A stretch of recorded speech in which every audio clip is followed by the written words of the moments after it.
नमस्कार नमस्कार नमस्कार। मेरा नाम है राजीव कुमार बजाज यानी आरकेबी और मैं हूं इस वक्त एडवोकेट प्रदीप नंबियार जी के साथ। प्रदीप जी नमस्कार। नमस्कार सर, नमस्कार नमस्कार। आप सबको जय हिंद, जय महाराष्ट्र, जय भवानी, जय शिवाजी। प्रदीप जी और मैं इस वक्त है नेशन नाउ पर। नेशन नाउ है हमेशा आपके साथ और हमेशा आपके साथ ही रहेगा। आप सब लोगों को वंदे मातरम, वंदे मातरम।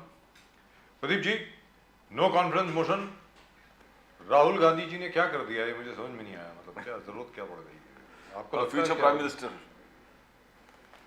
मतलब उनको क्या लग रहा था कि ये अमेरिका है, this is United states of America. but I don't think the US presidents do it in the they certainly don't do it when they are replying to any motion. They don't do it in the Senate, they don't do it in the in Congress. You can do it at an election meeting certainly, but ये flying kiss देना मतलब कुछ समझ में नहीं आया। आपको समझ में आया? No, I don't, because if you are being projected as a prime minister and the parliament is the seat of democracy where everybody is looking to great speeches, as you said yesterday, we were looking towards great speeches, people who will inspire the entire country. The whole country is watching, the younger generation is watching what you are doing. I mean, ये कोई शाहरुख खान का ये तो नहीं है कि आप किस करो और the crowd is waiting there. Crowd थोड़ी है सर ये. This is all elected body. All that was missing was Mr. Rahul Gandhi didn't raise his arms up and say. But at least Shah Rukh Khan jab karte he knows they are all his 100% his fans out there, and the fans love him. Here, majority are not his fans. Majority, he's got I think 52 or 53 out of 540 जो जितने 542. Yes, so it doesn't even 10% भी आपका fans नहीं है वहाँ पर। और आप भाई कभी आप शाहरुख खान, कभी आप नरेंद्र मोदी जी को जफ्फी मारने के लिए जाते हैं, फिर वापस आते हैं, आप आंख मारते हैं, मतलब you wink. If you want to be a prime minister of this country, there has to be an element. You have to be an inspiration to the youth, inspiration for a lot of people. Pradeep ji, you have to behave in a prime ministerial manner. Yes. At least in India, you can't do this. In fact, you can't do this anywhere. Anyway, not सब में debate और motion सब चल रहा है वहाँ, ये फिल्मी अंदाज में थोड़ी कर सकते हैं. And that too such a serious matter, which you say is a serious matter, because do remember, you have brought the no confidence motion. It is not the government that has brought a trust motion. You have brought the government no confidence motion. और उस वक्त you are behaving in this frivolous manner. I find this very strange. At the moment, from the BJP, with us our very dear old friend, Mr. Ali Darwala. Ali Darwala sahab, namaskar. Namaskar, good evening, Jai Good evening, Maharashtra. sir. Good evening, Jai Tell me, Maharashtra. sir. Jai Maharashtra. How It's been are a you, long time, sir. Yes, I'm sir. good, It's been a perfect long yours. time. It's been a long time. The Home Minister's speech, I think the last part of his speech is still continuing. I think he'll finish in just about 30 seconds. He gave a wonderful reply to most of the points which were raised today by the opposition. But first, I would like your comment. What do you think of Mr. Rahul Gandhi giving a flying kiss in the Lok Sabha? What could he be thinking of? Rajiv sir and Pradeep sir, this totally does not amuse me. He is not cut to be a politician. He is there by default. I've time and again been saying that he is not cut for the job. Please let him go. But he's caught and he's put in a job, and people are expecting too much out of him. He'll definitely perform better if he's not sitting where he's sitting right now. And I think it's not into him. He's not cut for politics. By now, if so much was given, so much material was fed, I'm sure any other person would have mastered it. But poor thing, I feel really bad for him. It's not there in him. And I think the sooner you'll give him an exit, it will be a good, graceful exit for him, sir. I mean, rather sad. Rather sad. The entire seriousness of the debate has been lost by Mr. Rahul Gandhi's action. How I wish he hadn't done it. But he's done it now, so what do you do? And BJP women MPs, 21 women MPs have written to the Speaker and they've said that please take cognizance and please take some action, some disciplinary action against this Member of Parliament.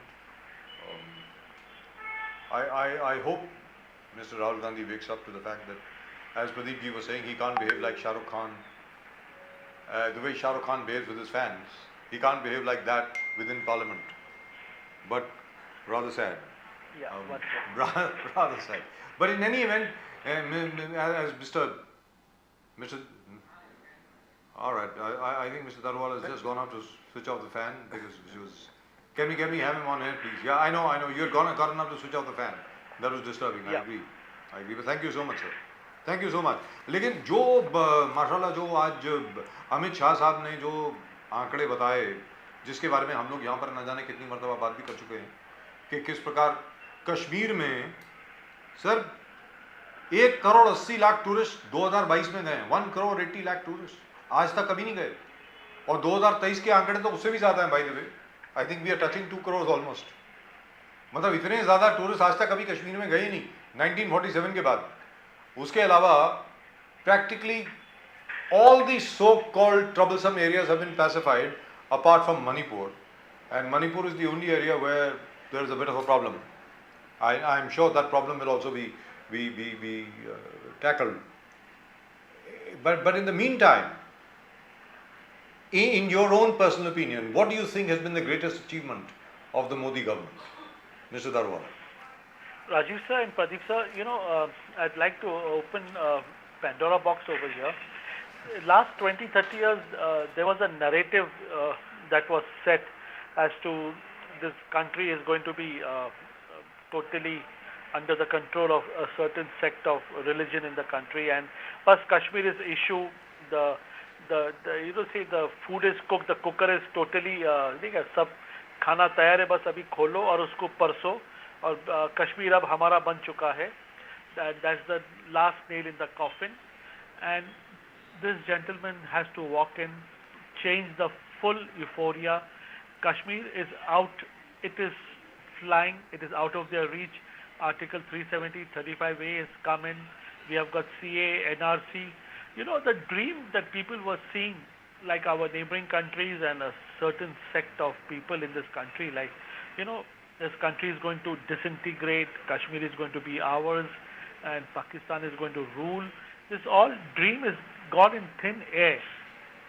And you will be surprised, like, something like they say, unke muh se niwala chhin liya Modi ji ne.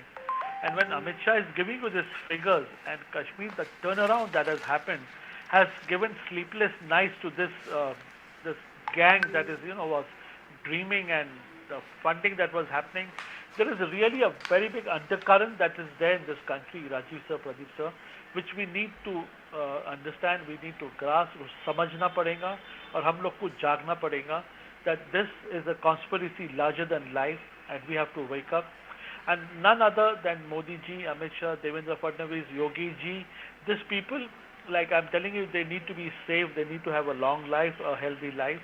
These people have really bought the turnaround, and we are going to see Darwala Sahib, the most amazing thing, what Amit Shah ji talked today was absolutely firm. He said, to bring peace to Kashmir, we will not talk to Pakistan, we will not talk to Hurriyat, we will not talk to the people who are making terror, creating terror out there. We will not talk to Jamiyat-e-Islam. Yes, he will not talk to the organization. He said, we will talk and involve the young people of Kashmir. Yes. That's the challenge that he has given to the entire parliament there. He said, look who we are going to talk to. We are going to talk to these people. And then, as you said, he talked about how development has come on to Kashmir, how the domicile clause, people from Pakistan were getting the domicile certificate, but people who were staying there were not getting it. It is only that this government has come after abrogation of 370.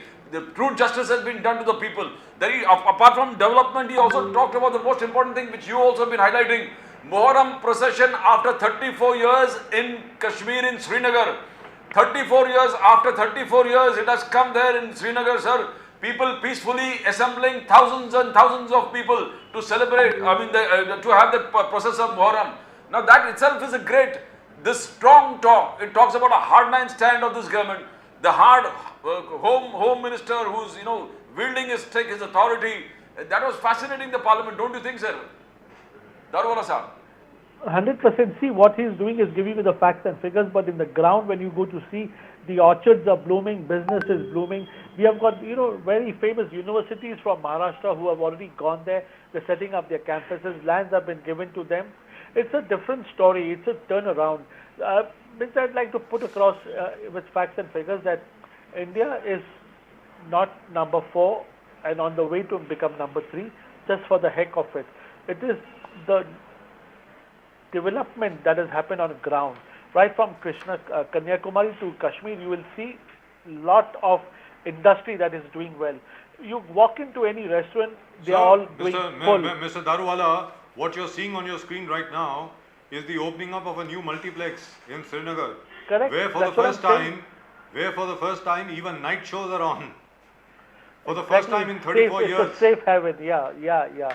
I'm telling you, it is welcoming. See, I'll tell you one thing about the misconception that was spread for BJP, and they said the Musalmano ka dushman hai. This is a living example. Kashmir is a living example where the people of Kashmir have embraced, and big multiplexes and shopping malls and big houses have opened their shops in Kashmir, and this is just the beginning. And by the end of 2024, you'll see Kashmir at par with any other powerful state in Maharashtra. That's right. दारोगा साहब, even that आज he पूरे गिना दिया अमित शाह जी ने. He said apart from fifth economy, digital revolution, Ram Mandir, Article 370, surgical strike, Balakot strike. That's what he called and told the entire parliament. After surgical and Balakot strike, we showed how we are going to deal with Pakistan. We are going to deal with them firmly. And वो sir काट के यहाँ से लेके जाने वाला वो परंपरा टोटल खत्म हो गए. That everything is over. Then he talked about how गरीब से गरीब जनता के लिए क्या क्या किया. He talked about PM Kisan. He talked about आवास कितने 3 crore, gas free, toilets 11 crore, Ayushman 2 crore, Nal Se Jal. Now he highlighted what your government, the BJP government has done, Daruwala sahab. This particular thing he has taken opportunity to highlight all the achievements of the BJP. Don't you think, Daruwala sahab? 110% is time and again we have been telling you, we have come and Congress has lost the opportunity to highlight this. No, Congress, see, I'll tell you one thing, like we had one debate on this channel when Rajiv sir was not there. Yes, you saw the way the Congress gentleman did not allow us to put across my thoughts, what we have done, and like he kept on screaming because he had no subject, he had no development, and all he could do is try and shout and not let the people come across to know what the fact is. Amit Shah ji is a steel-fisted politician. He comes only after doing and not before doing things. Schemes are announced by the Honorable Prime Minister, and down on the ground it is implemented by this double-engine Sarkar. What you see, and you will be seeing things coming out. See all the projects that we have launched, the flagship programs that we have launched, you will see them coming to an end by this year end and in the beginning of 2024. Before we go in for the election, you will see a reform of changes in this country, sir. And not only that, Jammu and Kashmir has the highest railway bridge in the world, by the way. That is about to be opened. I think it will start seeing traffic after October this year, which is fantastic. The highest railway bridge in the world. Yeah, there used to be no internet, there used to be curfew. Sir, there used to be no railways. No railways. People have grown up. One generation has grown up in fear. And when you give them something, they are really amazed. They are appreciating this government. And slowly and steadily, you will see everybody realizing that this government means serious business, and we are not here to do cheap and dirty politics. And most importantly, as far as Jammu and Kashmir is concerned, let's be very clear, and Ladakh, now the Union Territory is very unfortunately is no longer a state. But they do say that it will evolve into a state at some point of time. The Panchayati Raj elections were held after 50 years. 50 साल के बाद sir पंचायती राज चुनाव हुए हैं वहाँ पे. And more than 42,000 people have been elected to the various panchayats in Jammu and Kashmir. Up till now, there were no Panchayati Raj elections at all. In fact, Jammu and Kashmir did not even have reservations meant for scheduled castes and scheduled tribes. Jammu and Kashmir मंडल को मतलब वहाँ पर implement करने की तो बात ही दूर है. There were no OBC reservations. When you did not have reservations even for SCs and STs, it's the most horrid thing in the world. What were these guys doing? I really would like to know. What were they doing for the last 60 years? I mean, it's the Congress was in power. What were they doing? Mr. Daruwala. Rajiv sir, as I told you in my opening statement, I told you that there was a particular sect in this country who thought that everything is over, now it's finished, the story is over. Pakistanis and the people who are supported by these people, I am telling you with confidence that they said, "Bas ab khalas ho gaya." मामला खत्म हो गया and Kashmir अब हमारा है. They were on the verge of celebrating when Narendra Modi ji, Amit Shah and this full team of BJP cabinet ministers, they got down and they seriously debated in the Rajya Sabha, in the Lok Sabha, they got the bills passed. And now I'm telling you, actually Pakistan is no threat. We are really sad. They were part of us at one point in time. It is totally collapsed and it is crumbling down. I hope and pray that peace prevails in that country, democracy comes back, and whatever it is, they shouldn't be disintegrated so badly. No matter, they really played very bad with us, but now they are not a threat to us anymore. I feel our neighboring countries, if they are safe and if peace prevails over there, it is going to be healthy for us also. You know, we want to know how you're going to evaluate Rahul Gandhi's comments. Apart from the flying kiss, he told the entire parliament and the entire country was watching today that Mr. Modi only listens to Amit Shah and Adani. That is what Rahul Gandhi said. He says, like Ravan himself burned Lanka, he never required Hanuman to burn down Lanka. That way, he was telling Mr. Modi that your ahankar is going to destroy this country. He went 2 steps ahead to call Mr. Modi a sort of anti-national. Acts of Mr. Modi is destroying the country. His arrogance is destroying the country. He says PM has murdered democracy. Loktantra ko khatam kiya hai. Bharat माता की हत्या की. Yes, Bharat Mata. How do you see, sir? How do you see, sir, these kind of, harsh, because we found the Amit Shah talking statistics-wise how things should happen, but these were pure allegations and, rough talk on the Prime Minister. How do you evaluate this, sir? Pradeep ji, Rajiv sir, as in my opening statement, I had mentioned that it's high time that Rahul Gandhi should retire from politics. He's not cut for politics. It is not there in him. No matter how much spoon feeding you do and you put him up like a puppet, he is not going to perform because that gentleman is not cut for politics. Had so much briefing and so much spoon feeding been done to a layman, he probably would have been at par, at excellence. But it is not there in him, sir. I'm telling you, just excuse him and let him go.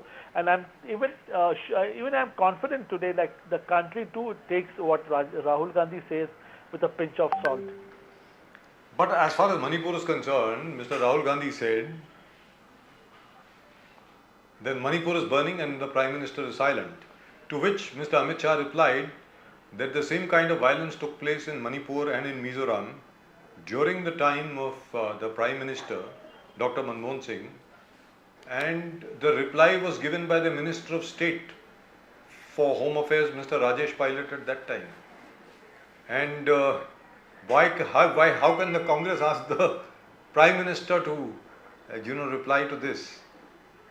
Because as he says, hey, listen, अगर आप मेरी reply से satisfied नहीं है तो आप प्रधानमंत्री जी की मांग कीजिए, क्योंकि ये तो मेरे दायरे में है ना, गृह मंत्रालय के दायरे में है, तो आप मेरा जवाब तो सुन लीजिए. That's what Mr. Amit Shah said. What did you think of Mr. Amit Shah's performance in the Lok Sabha today? Ali Darwala sir. Yeah, I've heard that in this monsoon session, as we have not been viewing it, but I've said this is a master stroke. This is the second master stroke what Amit Shah did. Day before I was told that the speech that Amit Shah sir gave in the Lok Sabha was remarkable. He's answering to the point, and he is only talking after he delivers. He is so steel-fisted, sir. Let me tell you one thing. Law and order under his domain is at the best and is the most, streamlined of all times right now. And if he is not satisfied with Honorable Amit Shah's reply, and let's wait for tomorrow, and tomorrow I'm sure that the last word, Modi ji will walk out with this no confidence and everything, and we all will witness. And if we happen to witness this debate tomorrow, we will be on the show again. But Darwala hope and pray, Ali Darwala sahab, the Congress and the opposition, Congress और opposition जो है वो ये सोच रहे थे कि no confidence motion के मनस्पत ये लोग भारतीय जनता पार्टी के नेतृत्व वाली जो सरकार है एनडीए की, इसको शर्मिंदा कर देंगे. They will be able to embarrass them. Very unfortunately, I think perhaps maybe the spirited and very strong replies from the other side perhaps have resulted in buttressing the BJP position even more. I mean, you don't really have a reply. After all, from 1973, when Mrs. Gandhi decided to reduce the salaries of all defense personnel, lovely reward they got for winning the 1971 war. It is Mr. Narendra Modi who has given OROP, one rank, one pension. Nobody else has done it. Yes. I mean, so do you think the opposition may have blundered into this, perhaps, Mr. Darwal? Yeah, see, I'll tell you one thing. We are collecting facts and figures, and like what is happening in Manipur is really unfortunate. And there is a roadmap that is ready. It's too early for me to even say anything on Manipur. When the Honorable Prime Minister is going to speak on the subject tomorrow, Pradeep ji and Rajiv sir, we will be witnessing it. It's just a matter of few hours. What the BJP has a roadmap for Manipur and how it will be implemented and how peace can be brought back as soon as possible in Manipur, sir. It's definitely in need of the hour. Darwal sahab, apart from report card of what the BJP has done in this last 9 to 10 years, Ms. Amit Shah was reading out all the macro things that the government has done and all the micro things for the poor and downtrodden, jo Garib Kalyan Yojana hai. He went to the extent of telling Rahul Gandhi and the Congress, आप कलावती के घर में गए थे, कलावती के घर में आप भोजन भी किए थे, कलावती से लोग जोक किए थे, बट कलावती का घर बीजेपी और मोदी साहब ने बनाया है out of the countless आवास schemes that the BJP government has. Kalavati के घर में पानी, हर घर नल से जल, that has been done by the BJP and Mr. Modi. About the 80 crore people, the rationing that has been done in the pure ration, BJP Sarkar.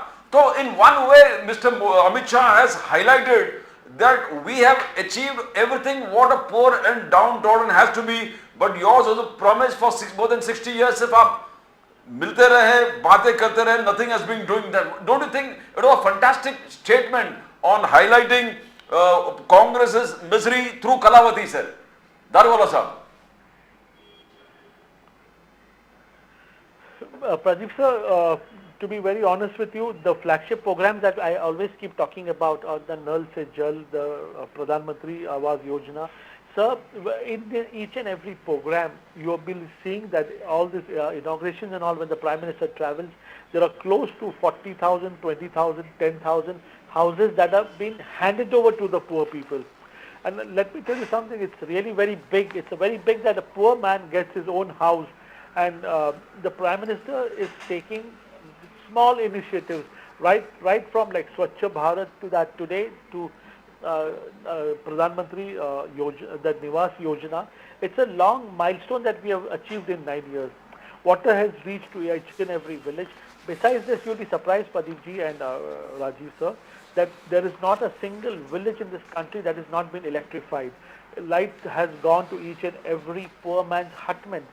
No matter what caste or creed he is traveling on the road that have been made from 22 kilometers to 44 kilometers of road is accomplished every single day. Besides this, the connectivity by rail, the connectivity by air and the connectivity by waterway has been almost on the verge of getting completed. The most important thing जहाँ पे हम लोग ने ध्यान दिया is the northeast part of the country, sir. We have really worked very hard over there, and we are going to see the game changer coming from the northeastern side of India in the forthcoming elections, Pradeep sir. Darwala sahab, the Congress has been accusing the Prime Minister of being silent on majority of issues that has troubled this country of ours. They say महिला पहलवान के जो समस्या थे उसमें मोदी साहब चुप बैठे. जब किसान आंदोलन हुआ और 750 किसान मरे, मोदी साहब कुछ बोले नहीं. 2020 Delhi riots, huge riots, a lot of people lost their lives. Modi साहब कुछ बोले नहीं. अडानी वाले इश्यू राहुल गांधी ने उठाया, he was muted. मोदी साहब ने जवाब नहीं दिया. Chinese aggression, nothing happened. Pulwama, how soldiers left, where is the intelligence network failure? Modi साहब ने कुछ बोले नहीं. Corona mismanagement, मोदी साहब कुछ बोले नहीं. And now Manipur, Modi's Prime Minister silent. The Congress has been attacking and highlighting these things, sir. Daruwala sahab. Why is the Prime Minister silent? Why is the Prime Minister not speaking, sir? Yeah, action speaks louder than words. This is what our Prime Minister believes in, Pradeep sir. And you will be seeing, as all these things that you mentioned just now, right from the farmers' bill to Pulwama to COVID, you see the work that has been done. You will be surprised at the work that has been done. Rather than speaking over here, we have given reports and we have given satisfaction to the people. In COVID, the full world has appreciated what we did.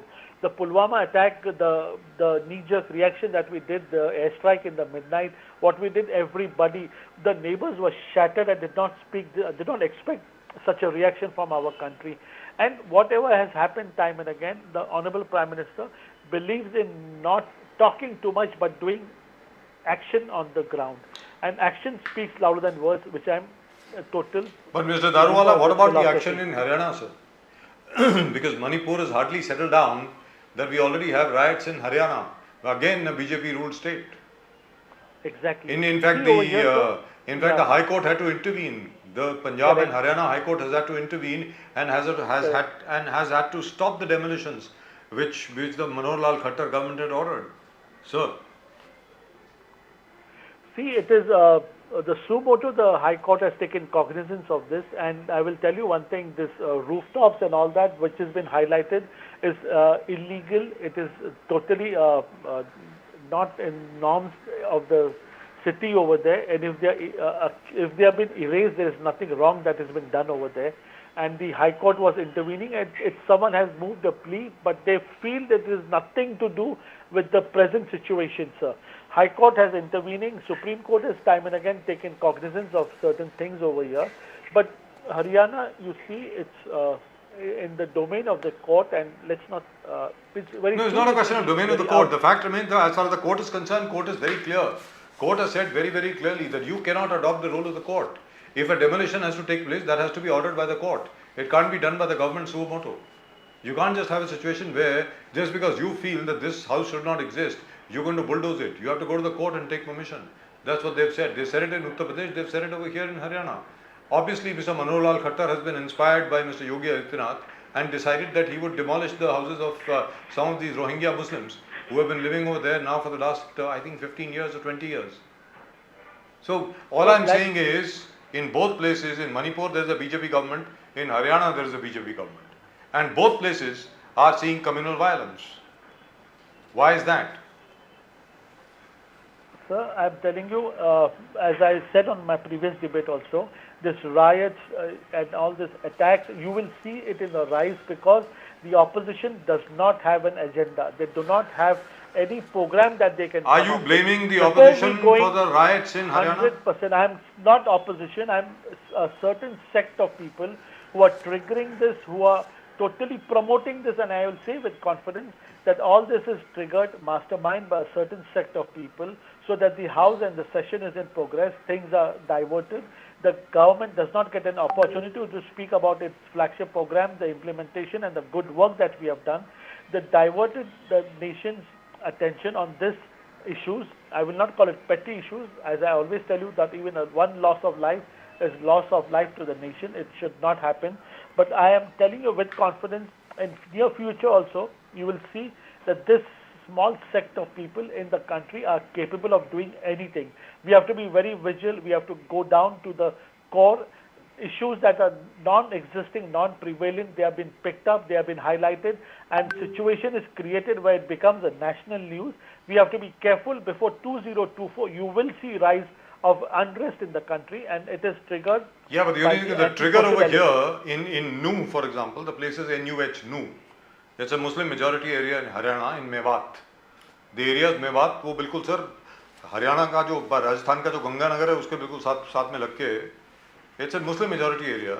अब वहाँ से विश्व हिंदू परिषद जो है अपना एक जुलूस लेके जा रहा था, and naturally they were shouting all sorts of other slogans. Why did that procession have to be allowed? I don't know. I don't understand. And if it was allowed, why wasn't complete and total security arrangement made, sir? What happened in Nu is again got into a court. It's a sub judice matter. For me to say anything at this point in time, it will come up in the domain. It will be discussed, and we will have proper answers for this thing that has happened, sir. I would definitely not like to reply because today there was a hearing and the orders have been reserved, and we will be discussing on it once the High Court gives its orders, sir. Daruwala Sahab, you know, by passing the Delhi Services Bill in the Parliament, both houses, you have in fact taken over the power of the Delhi government. Now, as Uddhav Thackeray ji and various constituents of the India now, first it was MVA, now India, they always said that Mr. Modi is going to usurp the powers of the states also, the way he has done the Delhi Services Act bill. Now, how is this going to happen, sir? By 2024 Uddhav Thackeray ji का कहना था कि Mr. Modi is going to be a total dictator, totalitarian, autocratic ruler out there if we don't defeat him. How things are going to be?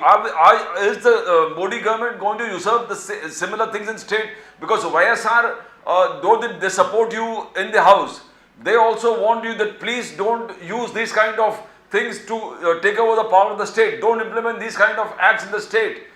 Everybody is slightly apprehensive about this also. Though you have passed the bill with majority in both the houses, people are suddenly beginning to fear that this will be incorporated in non-BJP ruled states also, sir. Darwala sir. See, you must have gone through the news article that appeared today. This bill was passed and it was passed unanimously, and you will be seeing the allies who are part of the Team India have also supported this bill, because this bill, for the smooth functioning of the center and bringing and implementing its rules in the various states, we need to have the total free flow. Unless we do not have this free flow, we will be subject to implementing our rules. So as far as the Delhi bill that has been passed, the House has welcomed, and we all welcome it on the national television. It is going to work for the win-win situation of implementation and getting relief for the citizens of Delhi. As you see, so why have a state assembly at all? So, Mr. Daruwala, why have a state assembly at all? What happened in the state assembly? The deputy CM and half of their ministers are in jail. There are two ministers in jail, not half. Two. There are just two ministers in jail. Yeah, I'll stick to my statement. I'll tell you why. Because these two ministers had half the departments with them, sir. So it's like it won't be wrong. But sir, they still, whether or not they are guilty, has still to be pronounced by the court. As you yourself have said on so many occasions that you would not like to comment on something which is sub judice, perhaps we should give them the benefit of the doubt. After all, that is the law that we follow. They are innocent till proven guilty. Yeah, I agree with you, sir. But what happened? But do remember, there was such a case against Mr. Amit Shah also, and later on he was acquitted by the court. Going by your logic, Mr. Amit Shah would have been pronounced guilty by the rest of the media. Yeah, just setting the record right, sir. Amit Shah was convicted. He was booked, and he was tried when the opposition was in power, sir. Over here, Lati bhi unka, bhais bhi unka. The court is being trying in the state where they are in power themselves. This is not. Try and move it out. So the courts report to the High Court and the courts report to Delhi. They do not report to the Delhi state government. They report to the union government, sir. Yes, the Delhi state government has no jurisdiction over the lower courts or session court or high court or the Supreme Court. The entire jurisdiction is with the union government, sir. Yeah, I definitely agree with you, Rajiv, sir. Let's wait. But the fact remains, yeah. sir, but the fact remains, as far as complete statehood for Delhi is concerned, this was something that Mr. Atal Bihari Vajpayee had fought for, Madan Lal Khurana had fought for, Sahib Singh Verma had fought for, Kedarnath Sani, Vijay Kumar Malhotra, all these are stalwarts of the BJP. They fought for complete statehood for Delhi. Now, complete statehood for Delhi is more or less gone by the new Delhi Services Bill, which is now an act. So, was Mr. Vajpayee wrong, that means, in asking for a complete statehood for Delhi? No, what Vajpayee ji did, Honorable Atal Bihari Vajpayee did, that time and the people and the spirit was different, and now the people who are running this thing and the spirit which they are running, and they are really going to make it into a the spirit is what? Republic. That the governor of a state will sack a minister, just like what happened in Tamil Nadu. That is the chief minister's prerogative. That is not a governor's prerogative, sir. Rajiv sir, I am telling you, it was well thought of. It's been debated and good minds have worked and acted on it, sir. I'm sure they must have done this in the right spirit, and it will benefit. Let's hope and see, once it is implemented, what comes out of it, sir. In any event, we will see the Delhi Services Bill being challenged for its constitutional validity in the Supreme Court. Let's see what the Supreme Court has to say about it. I think that is the most important thing. Daruwala sahab, don't have apprehension. Amit Shah cracked, I don't know it's a joke or serious, he told that, he said Rahul Gandhi ji was launched by Mother Sonia Gandhi 13 times. 13 bar launch किया, फिर भी कुछ हुआ नहीं है. And yesterday Mr. Nishikant Dubey was saying that Sonia ji का एक ही मकसद है कि बेटे को सेट करे और दामाद को भेंट करे. तो what does he mean by that? ये सचमुच, that is what Sonia Gandhi ultimate objective in life is to Rahul Gandhi को सेट करना और रॉबर्ट वाड्रा को भेंट करना पूरे देश.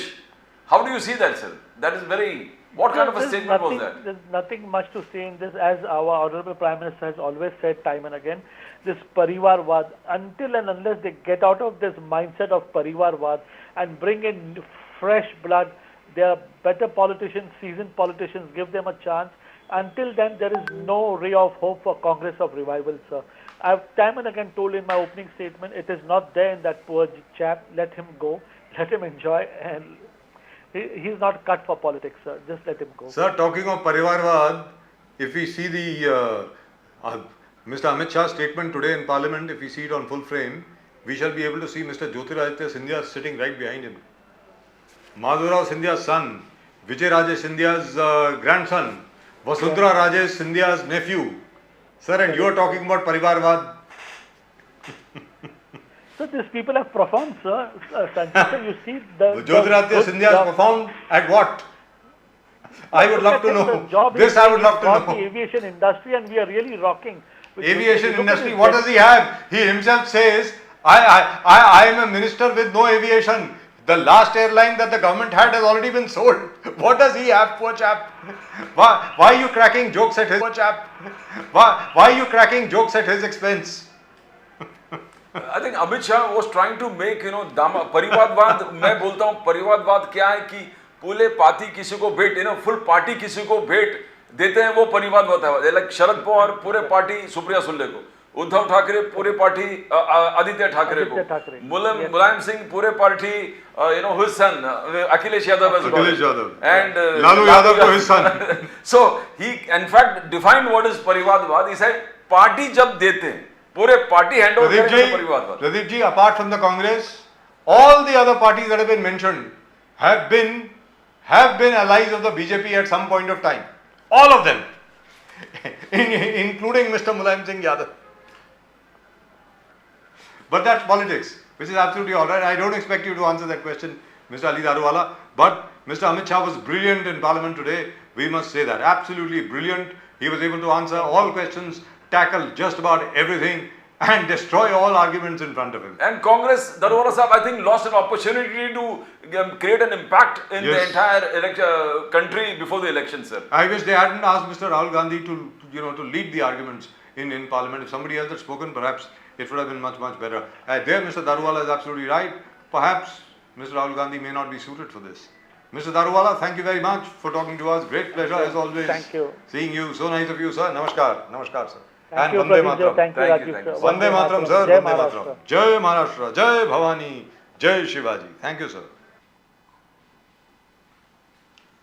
Right, at the moment with us, our old friend Mr. Lakshman Hake. Lakshman Hake साहब इस वक्त हमारे साथ हैं. Lakshman Hake साहब, नमस्कार. नमस्कार नमस्कार. जय महाराष्ट्र, जय भारत. जय भवानी, जय शिवाजी. जय भवानी, जय शिवाजी. कैसे हैं सर? कैसे हैं? जबरदस्त. मेरे गांव में हूँ अभी, सोलापुर डिस्ट्रिक्ट, सांगोला तालुका. सोलापुर डिस्ट्रिक्ट में हैं. क्या बात है सर? आके साहब, आपको मराठी पिक्चर्स में कोई हीरो का लोन करना चाहिए था, रोल जी आसानी से मिल जाएगा. लगता है साहब, मैंने एक आंदोलन किया था. पोतराज रहता है हमारे महाराष्ट्र के, एक परंपरा है, लोक परंपरा. उनमें मैंने एक आंदोलन किया था. वो आंदोलन होने के बाद मैं पूरा महाराष्ट्र में पूरे चैनल ने वो ब्रेकिंग की थी न्यूज जी. वो एक दिन मैं वीडियो भेज दूंगा आपको. भेजिए. आंदोलन के बारे में जरा बताएं कुछ. हमारे लोग आंदोलन ये था, वो जो ट्राइबल है, वो भटके विमुक्त बोलते हैं हमारे महाराष्ट्र में, ओबीसी के अंतर्गत विजय NT1 उनके कुछ मांगे थी और उनके लिए मैंने पूना के कलेक्टर ऑफिस पे मैंने आंदोलन किया। सर ये विजेएनटी 1, 2, 3 क्या है वो जरा समझा दीजिए, क्योंकि ये आप ये OBC टर्म जो है ये बहुत बार इस्तेमाल करते हैं शो में, यस, तो ये दर्शक जानना महाराष्ट्र चाहेंगे में नंबर 1 विजेएनटी क्या होता है, विजेएनटी यस 1, 2, 3, 4 क्या होता है, वो जरा समझाएं प्लीज। बता देता हूँ। हमारे महाराष्ट्र में ओबीसी का जो 27% जो आरक्षण है उसके अंतर्गत 19% ओबीसी है, और जो बचे हुए हैं 19% के बाद जो 20 और वो 8% जो रिजर्वेशन है, 12% रिजर्वेशन ये विजेएनटी को है, जो ट्राइबल कम्युनिटीज है, जो भटके विमुक्त जाति जमाती ऐसे बोलते हैं उसको, उसमें विजेएनटी अंतर्गत 1, 2, 3, 4 1 में जो आते हैं वो पूरे विमुक्त जाति है, जिसके ऊपर हैबिचुअल अफेंडर्स एक्ट के तहत जिनके ऊपर वो गुनहगार जमाती बोल के उनको विजे ए में लिस्टेड किया गया है। जो बी में आते हैं, मतलब विजेएनटी 2 में जो आते हैं वो आते हैं सिर्फ देव धर्म की पूजा करने वाले लोग जी। उसमें गोंदड़ी रहता है, उसमें पोतराज रहता है, उसमें भराड़ी रहता है, उसमें वासुदेव रहता है, मतलब जो देव धर्म की पूजा अर्चा करते हैं, हमारे महाराष्ट्र की कल्चर आगे लेके आते हैं, उसको विजेएनटी बी बोलते हैं। कहने का मतलब ये हो, जस्ट 1 मिनट लक्ष्मणा के साहब 1 मिनट, मतलब कि जो विजेएनटी कास्ट है वो विमुक्त जाति नोमैडिक ट्राइब्स, विजेएनटी ये हुआ जी। हाँ चलिए जी बोलिए। हाँ तो और अभी भी तो क्या अभी भी जो पुरानी क्लासिफिकेशन थी अंग्रेजों द्वारा लाई गई, जो विजेएनटी 1 आप बोल रहे हैं, रॉबर ट्राइब्स की, जिनको रॉबर ट्राइब्स कहा जाता था, तो वो परिभाषा आज तक चल रही है? आज तक चल रही है ना, आज तक चल रही है। और वो जस्टिस रोहिणी आयोग अभी जो इम्प्लीमेंट हो रहा है सेंट्रल में जी, ये महाराष्ट्र में बहुत दिनों से चलते आ रहा है। मतलब मंडल इम्प्लीमेंट होने के बाद महाराष्ट्र में विजेएनटी अलग निकाल दिया गया 27%। जी, can you believe that? There are some tribes which are still called robber tribes. हक साहब का नॉलेज इसमें बहुत जबरदस्त है, और 12 जातियां हैं हमारे महाराष्ट्र में जी। ये आज भी उनको ना आवास मिला है, ना एजुकेशन मिला है, ना कास्ट सर्टिफिकेट मिलती है, ना लोकल बॉडीज में एक दूसरा भी उनका रिप्रेजेंटेटिव नहीं है आज भी। मेरा महाराष्ट्र की मैं बात बोल रहा हूँ जी। और विजेएनटी बी में वो सब देव धर्म की पूजा अर्चा करने वाले लोग हैं जो भीख मांगते हैं, हर कोई गांव में स्थलांतरित रहते हैं, आज इस गांव में, कल उस गांव में, परसों उस गांव में, वो विजेएनटी बी है। और विजेएनटी सी में धनगर कम्युनिटी आती है, और विजेएनटी डी में वंजारी कम्युनिटी आती है जी। ऐसा हमारे महाराष्ट्र में भटक्या विमुक्त जाति जमाती, घुमंतु नॉन घुमंतु जो लोग हैं, हिंदी में बात करते हैं हम लोग, वो उसका आरक्षण अलग तरह से महाराष्ट्र के ओबीसी के अंतर्गत आया है हमारे महाराष्ट्र में। हाके साहब, अभी कल ही श्रीकांत एकनाथ शिंदे जिस प्रकार से उन्होंने पार्लियामेंट में हनुमान चालीसा का पाठ कर लिया, पार्लियामेंट में श्रीकांत शिंदे ने ये लगातार दिखा दिया कि उद्धव ठाकरे जी हनुमान चालीसा के खिलाफ है, और जिसने भी हनुमान चालीसा पढ़ने का कोशिश किया उन पे देशद्रोह का कोष डाल दिया। देशद्रोह यानी इनफैक्ट उन्होंने बैन कर दिया था उद्धव ठाकरे जी, वो हाईलाइट कर दिया कि कैसे उद्धव ठाकरे जी हिंदुत्व और बाला साहब ठाकरे के जो आइडियल्स है उसे बहुत दूर चला गया था, और उनका कहना था कि हमने बाला साहब के जो आइडियल्स है उसको इकट्ठा करके उसके मार्ग पर चलने वाले एकनाथ शिंदे जी और पूरे दल है वो दिखा दिया। और दूसरों ने कहा कि काम बिल्कुल नहीं हुआ था उद्धव ठाकरे जी का, बोले कि 2.5 साल में सिर्फ 2.5 डेज वो सीएम ऑफिस चले गए थे उद्धव ठाकरे जी। तो आप इस चीज को कैसे देखते हो सर? नहीं, मैं इस चीज से ज्यादा उन लोगों से हमारी अपेक्षा भी नहीं है कि वो अच्छी तरह से बात हमारे हाउस में करें, जहां पे कायदा बन जाता है।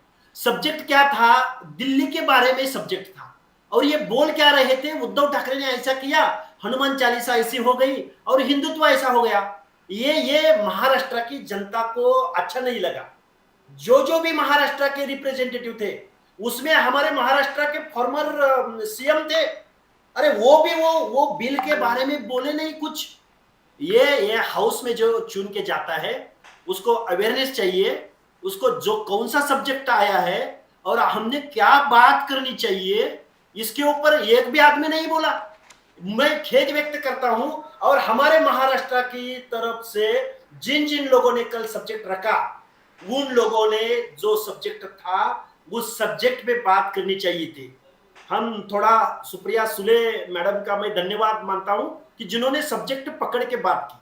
अरविंद सावंत साहब उन्होंने भी थोड़ी सब्जेक्ट पकड़ के बात की, मगर एकनाथ शिंदे साहब, नारायण राणे साहब, हमारी वो नवनीत राणा मैडम, अरे ये सब्जेक्ट क्या है और बात क्या कर रहे हैं। खेद व्यक्त करते हैं, हम निषेध व्यक्त करते हैं इन लोगों का कि हमारे महाराष्ट्र की जनता ने ऐसे लोग हमारे संसद में चुन के भेजे हैं। खेद व्यक्त करता हूं, निषेध व्यक्त करता हूं। उन्होंने क्या बोला इसके ऊपर मुझे बोलने का मुझे इंटरेस्ट भी नहीं है अभी। लेकिन आपको लगता नहीं है हाके साहब, हाँ। कि जिस प्रकार डेली सर्विसेज एक्ट बनाया गया है अभी, दिल्ली की जो इलेक्टेड असेंबली है, सुप्रीम कोर्ट के ऑर्डर के बावजूद, सुप्रीम कोर्ट की 5 जज की संवैधानिक पीठ के निर्देश के बावजूद उसको उल्टा करके एक नया एक्ट लाया गया, जिसके तहत अब यह कहा गया है कि जो इलेक्टेड असेंबली है उसके पास कोई पावर नहीं है। कहने का मतलब यह हुआ साहब, ये हमारा लोकशाही का जो मूलभूत तत्व है उसको डैमेज करने का भाजपा का ये पूरा प्रयास है। मैं एक छोटा सा कार्यकर्ता हूं, मुझे तो कोई इतना कायदा कानून, मगर मैं एक बात आपको बोल देता हूं जी। हमारे दिल्ली की जनता ने वोट किसको दिया है? उधर की तो सरकार को जी। वो आम आदमी का मैं प्रवक्ता नहीं हूं, मगर आम आदमी को वोट दिया है और लोक नियुक्त गवर्नमेंट है उधर। और वो लोक नियुक्त गवर्नमेंट के साथ तुम अगर ऐसा खिलवाड़ करोगे तो लोकशाही के मूलभूत तत्वों को तुम डैमेज कर रहे हो। ये तो बात कायदा बनाने की तुम्हें जरूरत पड़ती है। ये तो महाराष्ट्र की और देश की जनता को ये लोकशाही तत्वों को डैमेज करना, ये बात हो गई है भाजपा की तरफ से। दुरुस्त बात। आगे साहब, यस, विनय राउत जी ने भी हाईलाइट शायद किया है कि आप जिस मुद्दे पर हाईलाइट किया था, परिवारवाद हो गए, करप्शन हो गए, भ्रष्टाचार हो गए, वो सब चीज 70,000 करोड़ के घोटाला हो गए थे, तो ये सब मुद्दा आपने उठाया, मगर आप किसके साथ, उन्हीं को अपने गले लगाकर बैठे साथ में, वो उन्होंने उस चीज को हाईलाइट कर दिया। मगर कल बीजेपी ने सोशल मीडिया के माध्यम से उस हाईलाइट कर दिया कि इंडिया के जितने घटक दल है, बोले इंडिया के जितने घटक दल उनके साथ है कांग्रेस के, सबसे ज्यादा तकलीफ कांग्रेस ने उसी को दिया है। उन्होंने महाराष्ट्र का ही हाईलाइट कर लिया कि 70,000 घोटाला इरिगेशन स्कैम किसने बाहर निकाला, उजागर किया, बोले पृथ्वीराज चौहान ने उजागर किया। और फिर बाद में शरद पवार साहब उन्हीं के साथ जाके बैठे हुए, जो महाराष्ट्र बैंक घोटाला है किसने उजागर किया, कांग्रेस ने एक्शन लिया, वही शरद पवार साहब साथ में बैठे हुए। तो अलग अलग लोगों से छगन भुजबल, इरिगेशन स्कैम होगा, हर चीज को बोला कि कांग्रेस ने ही सबसे ज्यादा तकलीफ दी है। और ये पूरे कॉन्फिडेंस मोशन है, नो कॉन्फिडेंस मोशन है, ये कांग्रेस का कॉन्फिडेंस मोशन है कि ये जिसको मैंने तकलीफ दिया है वो साथ में है कि नहीं मेरे। तो आगे साहब, आप इसको कैसे डिफाइन करोगे? बीजेपी जिस प्रकार से एक फूट डालना चाहता है इंडिया के अंदर, वो सर हर चीज का वर्णन किया, लालू प्रसाद यादव किसने जेल में डाला, मुलायम सिंह को किसने, डीएमके को तकलीफ किसने दिया, ममता जी को किसने तकलीफ दिया, सबको कांग्रेस ने दिया। तो आगे साहब कैसे आपको लग रहा है कि ये इंडिया एकदम कड़क तरीके से एंड तक लड़ेगी? नहीं, हमारे महाराष्ट्र की बात अगर आपके सामने है तो शरद पवार साहब के ऊपर, एनसीपी के ऊपर उन्होंने आरोप लगा दिए, इतने हजार करोड़ का घोटाला कोऑपरेटिव बैंक और महाराष्ट्र के कोऑपरेटिव सेक्टर में हुआ है, और ये शरद पवार और अजित पवार साहब ने किया है। और 2 दिन के बाद उस अजित पवार को ही, उस एनसीपी को ही साथ में लेके उनको इकोनॉमिकल मतलब अर्थ मंत्री पद देना, मतलब तिजोरी की चाबियां उनको सौंप देना, ये बात भारतीय जनता पार्टी से राजनीति की बात है साहब। मैं इसके आगे जाके मैं आपको ये बता देता हूं कि हमारे महाराष्ट्र में कोऑपरेटिव सेक्टर में जो काम कर रहे हैं लोग, वो उन लोगों को अमित शाह साहब ने पूरे मुट्ठी में ले लिया है। हमारे महाराष्ट्र में कोऑपरेटिव सेक्टर में जो शुगर मिल है वो 100 से ज्यादा है, और प्राइवेट सेक्टर में जो शुगर मिल है वो भी 100 से ज्यादा है। मतलब 220 या 210 के लगभग कोऑपरेटिव और प्राइवेट सेक्टर में जो शुगर मिल है, उनके ऊपर जो पार्टी कब्जा बनाती है वो महाराष्ट्र की राजनीति करेगी, ऐसा एक अनुमान अमित शाह साहब ने कोऑपरेटिव सेक्टर को हाथ में लेते हुए राष्ट्रवादी के इन सब लोगों को इनवाइट किया है भारतीय जनता पार्टी में। भारतीय जनता पार्टी अभी डिफरेंट पार्टी नहीं बची है। भारतीय जनता पार्टी अभी कॉमन मैन की पार्टी नहीं बची है। भारतीय जनता पार्टी ओबीसी, दलित, माइनॉरिटी, मुस्लिम, कोई भी ये इनको इनकी चिंता नहीं है अभी भारतीय जनता पार्टी को। भारतीय जनता पार्टी को एक ही चिंता है, कौन पैसा ला सकता है और पैसों में से सत्ता कौन पा सकता है, और हमें लोकसभा में चुनाव जीतने के लिए किसके हमें सहायता मिले। ये ध्यान में रखते हुए अमित शाह साहब ने, भारतीय जनता पार्टी ने इन सब लोगों को अपने पार्टी में अपने साथ लेके तोड़ मरोड़ के अभी सरकार बनाई है। तो इसके ऊपर मैं आपके सामने एक बात रखता हूं कि जिस दिन तक ये कारखानदार, शुगर मिल के जो मालिक है, उन लोगों को उनके साथ नहीं लेते, उस दिन तक हम सिक्योर नहीं होते। इस बात को ध्यान में रखते हुए, इनसिक्योरिटी फीलिंग करते हुए भारतीय जनता पार्टी ने हमारे वलसे पाटिल रहने दो, हमारे हसन मुशर्रफ रहने दो, हमारे विजय सिंह मोहिते पाटिल रहने दो, शिंदे फैमिली रहने दो, नहीं तो पवार फैमिली रहने दो, नहीं तो भुजबल फैमिली रहने दो, इनका होल्ड है महाराष्ट्र की राजनीति पे।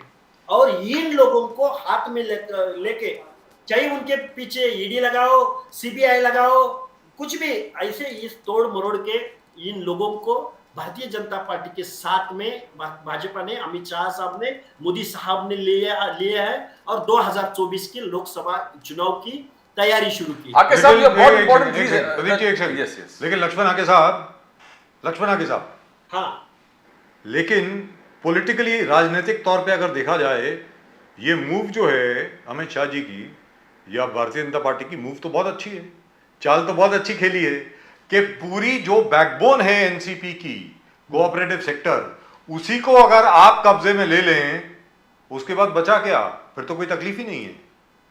आपको लगता नहीं है कि BJP has done a wonderful thing, has done a brilliant thing? 17% vote Pawar साहब, शरद पवार साहब का है।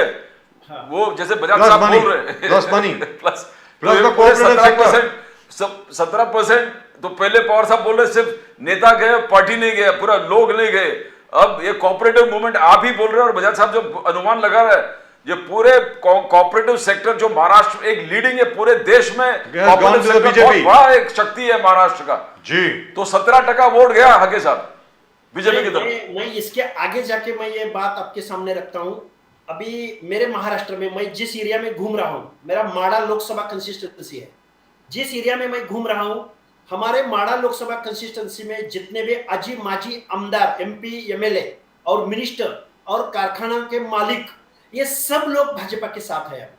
मगर मेरे जो इन 6 तालुका में जो लोग हैं, जो आम आदमी है, जो कॉमन मैन है, वो भाजपा के खिलाफ है।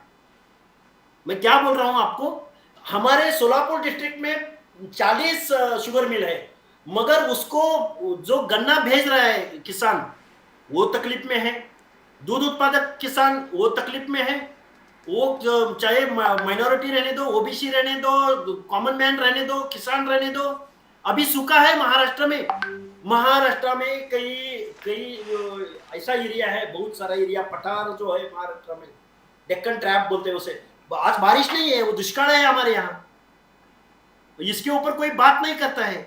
इन्होंने ये जो कर रहे हैं भारतीय जनता पार्टी, ये सिर्फ लीडर लोगों को हाथ में ले रही है। मगर जनता, अगर जनता ने ठान लिया, अगर जनता अगर मन में लेगी, अगर प्रबोधन पे अगर अगला चुनाव हो जाएगा, तो भारतीय जनता पार्टी, मुझे नहीं लगता शरद पवार साहब को लेने दो और कोई भुजबल साहब को लेने दो और किसी को लाने दो, ये लोग चुनाव जीत नहीं पाएंगे। लेकिन अभी तो खबर ये भी आ रही है सर कि जिस इलाके का आप जिक्र कर रहे थे, वहां पर केसीआर साहब की जो बीआरएस पार्टी है, उसके अंदर भी बहुत लोग चले गए हैं भारतीय जनता पार्टी से। 40-45 के करीब लोग चले गए उधर। साहब मैं उसके ऊपर मेरा मत आपके सामने रखता हूँ। बोलिए ना। केसीआर हमारे महाराष्ट्र में आए हैं जी, क्या लेके आए हैं? पैसा लेके आए हैं। मैं सीधा बोल देता हूँ आपको, कैसा पैसा लेके? हमारा ये पार्टी ये पद ले लोगे, तुम्हें गाड़ी मिलेगी। तुम्हें विधानसभा चुनाव चुनना है, लड़ना है, तुम्हें इतना पैसा मिलेगा। आप लोकसभा चुनाव लड़ोगे, तुम्हें इतना पैसा मिलेगा। हमारे जो होर्डिंग्स लग रहे हैं, ये होर्डिंग्स इधर का कार्यकर्ता खुद के पैसे से नहीं लगा रहा है। उधर हैदराबाद से गाड़ियां आती है, कंटेनर आते हैं और इधर के सब होर्डिंग्स लगा के जाती है, गाड़ी निकाल के जाती है।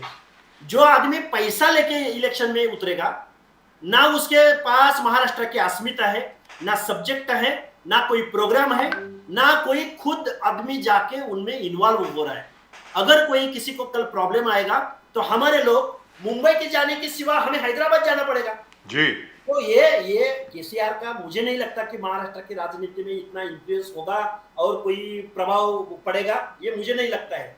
मैं भी पहली बार मुझे भी ये लग रहा था, हमारे नांदेड़ डिस्ट्रिक्ट में उन्होंने जब एंट्री की उस दिन मुझे ये लग रहा था कि लास्ट बार हमारे बड़ा साहब अम्बेडकर, प्रकाश अम्बेडकर जी के वंचित आघाड़ी ने बहुत तकलीफ दी। अभी इस बार ये बीआरएस आएगी और ये करके मुझे नहीं लगता है कि बीआरएस का कोई हमारे महाराष्ट्र की राजनीति में कोई। तो कहने का मतलब ये हुआ कि आपके मुताबिक कांग्रेस, शरद पवार जी और उद्धव ठाकरे जी ये तीनों सक्षम हैं भारतीय जनता पार्टी, अजीत दादा पवार और एकनाथ शिंदे जी से मुकाबला करने में। कहने का मतलब ये हुआ हमारा शिवसेना और हमारी कांग्रेस एक बहुत मजबूत है। अगर पवार साहब हमारे साथ रहते हैं तो और मजबूत हो जाएंगे और बहुत अच्छी लड़त महाराष्ट्र में आपको देखने को मिलेगी। If you notice what he said, he said अगर शरद पवार जी हमारे साथ रहेंगे।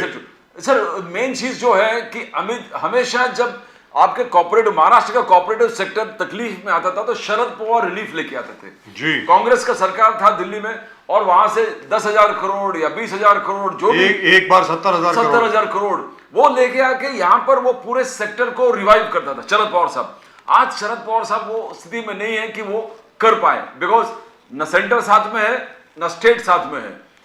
अमित शाह यहाँ पर आके कॉर्पोरेटिव सेक्टर को बूम करने वाली बात है, जो कहा कि मैं इतना पैसा इन्फ्यूज करूंगा, अलग अलग चीज और आप चालू करिए, जो सिक यूनिट्स है उसको रिवाइव कीजिए, उसके लिए पैसा प्रदान करेगा। तो जो काम शरद पवार साहब पहले करते थे आज अमित शाह, देवेंद्र फडणवीस, अजीत पवार और एकनाथ शिंदे करने वाला है। तो सर ये बहुत बड़ा एक तकलीफ है, चैलेंज है कि जो आपके ओरिजिनल वोट्स है, जो आपने कहा आप ही के क्षेत्र में जितने हैं सब गए, अभी सिर्फ एम्प्लॉयज बाकी है जो गन्ने देने वाले हैं वो सब। तो अगर इनको भी नौकरी मिला, इनको भी व्यवस्था आ गया, इनको भी पैसा मिला तो सर ये सब जाने वाले हाके साहब, ये तो रुकने वाले नहीं है। तो अमित शाह का क्या है, मास्टर स्ट्रोक है, ये मास्टर स्ट्रोक है कि पहले से नेता नहीं साहब, आपका मेरा प्रेडिक्शन तो उसके ऊपर ऐसा रहेगा। मुझे ये लग रहा है कि 9 साल भाजपा ने इस देश पे राजनीति करते हुए 9 साल में उन्होंने कुछ काम किया है कि नहीं किया है, उनके पास कोई मेरिट है कि नहीं है, इनको विरोधियों के साथ लेना उनको क्यों पड़ रहा है। आज उन्होंने कुछ काम किया है कि नहीं किया है। इतने बड़े बड़े बातें हो रही है पूरे वर्ल्ड लेवल पे, हमारी इकोनॉमी 5 नंबर की इकोनॉमी बोलते हैं, हमारा देश इतना पावरफुल देश बोलते हैं। तो इन सब विरोधियों को, जो लोकशाही का तत्व है, विरोधियों को तोड़ मरोड़ के उनको क्यों उनके पार्टी में लेना पड़ रहा है। Bharatiya Janata party insecurity feeling कर रही है, उनको 2024 में जीत का कॉन्फिडेंस नहीं है। इसलिए आज राष्ट्रवादी, कल कांग्रेस होगा, कल शिवसेना हो गई। ये सब चीजें करने की क्या जरूरत है भारतीय जनता पार्टी को, विश्व गुरु साहब को, अमित शाह साहब को। मुझे तो ये नहीं लगता, ये लक्षण अच्छे नहीं लगते हैं।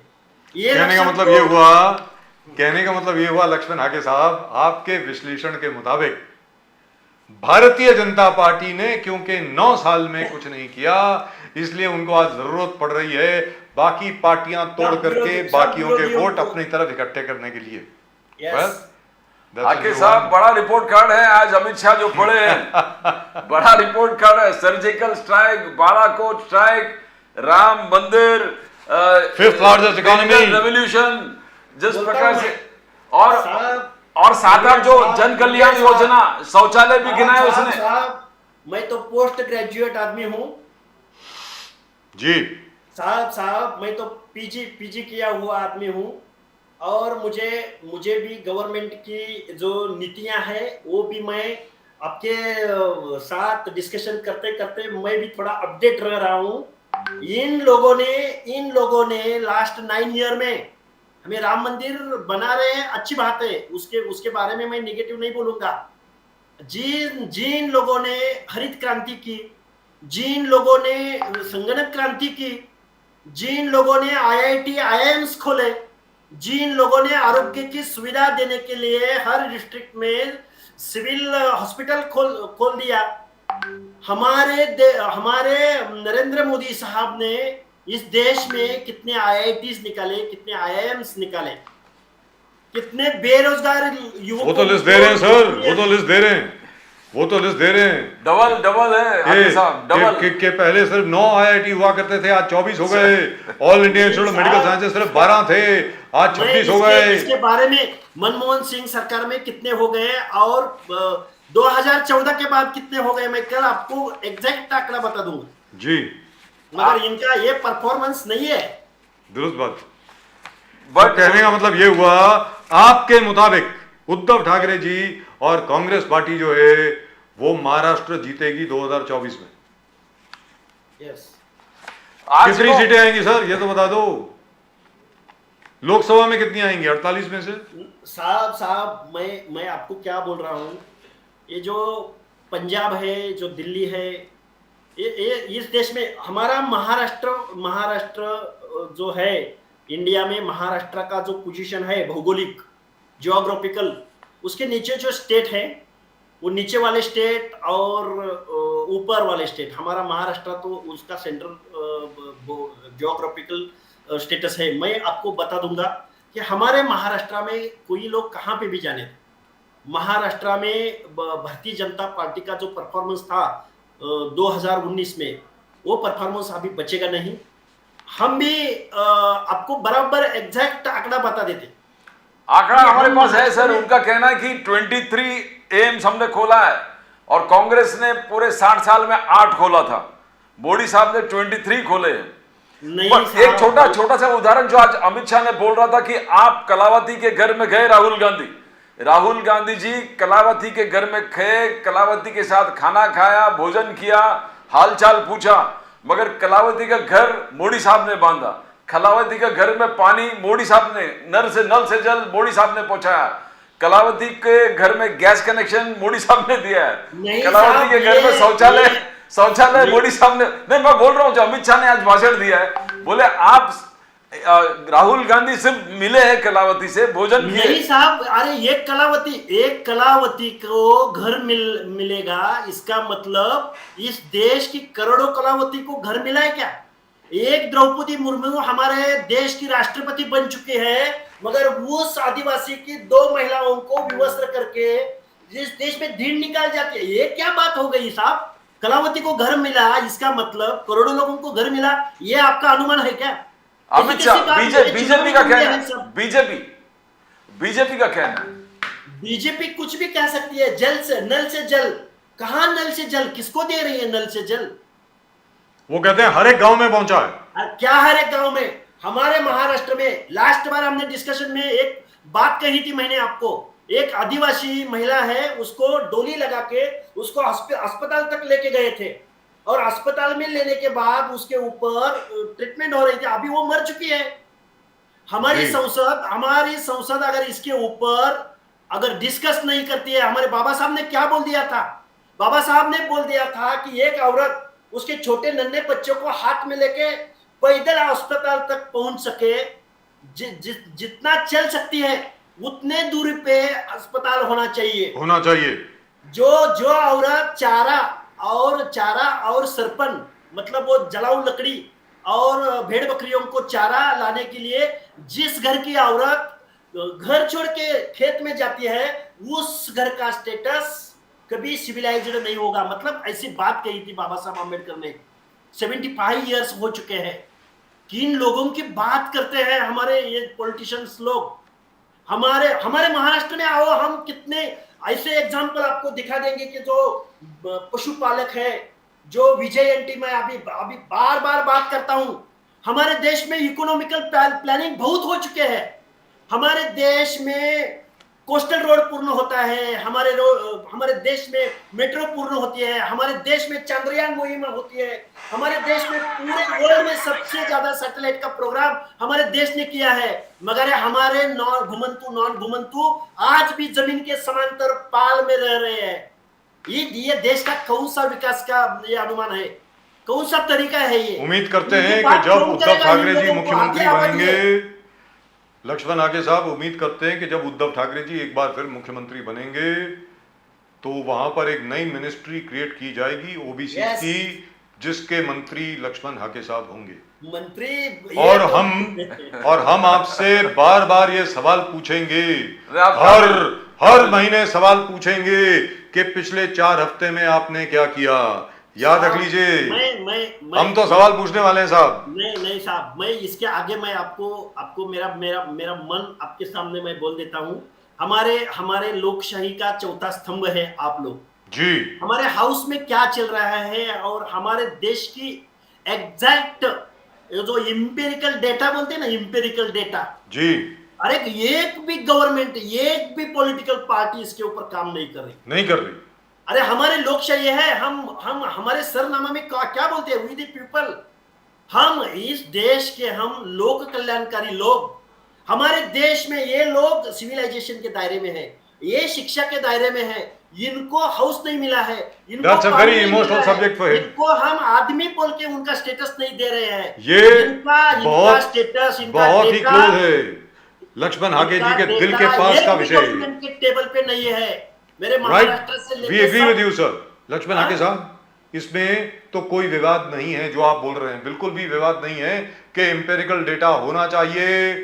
अगर पुराना सेंसस उसके आप अगर फिगर्स रिलीज नहीं करना चाह रहे हैं तो नया करवाइए और जल्द से जल्द करवाइए, ताकि किस तरीके से आगे जाकर के विकास हो ये तो मालूम पड़े। लक्ष्मण आगे साहब, थैंक यू सो मच। आगे साहब जो तारीफ बजाज साहब कर रहे हैं, आपके काबिल है, आप काबिल है, जो इश्यूज उठा रहे हो बहुत काबिल तरीके से उठा रहे हो। That's right. एक इश्यू एक Sir, we've really run out of time. We have Mr. Bharat Soni waiting. हाँ, एक For the last 10 minutes. Last sentence बोलूंगा जी बोलिए। देश का विकास, देश की इकोनॉमी बड़ी होना, इसका मतलब हम पूरे वर्ल्ड में पावरफुल हो गए, ये बात नहीं है। समतोल विकास, असमतोल नहीं, समतोल विकास होना है। हमारा संविधान ये बोलता है।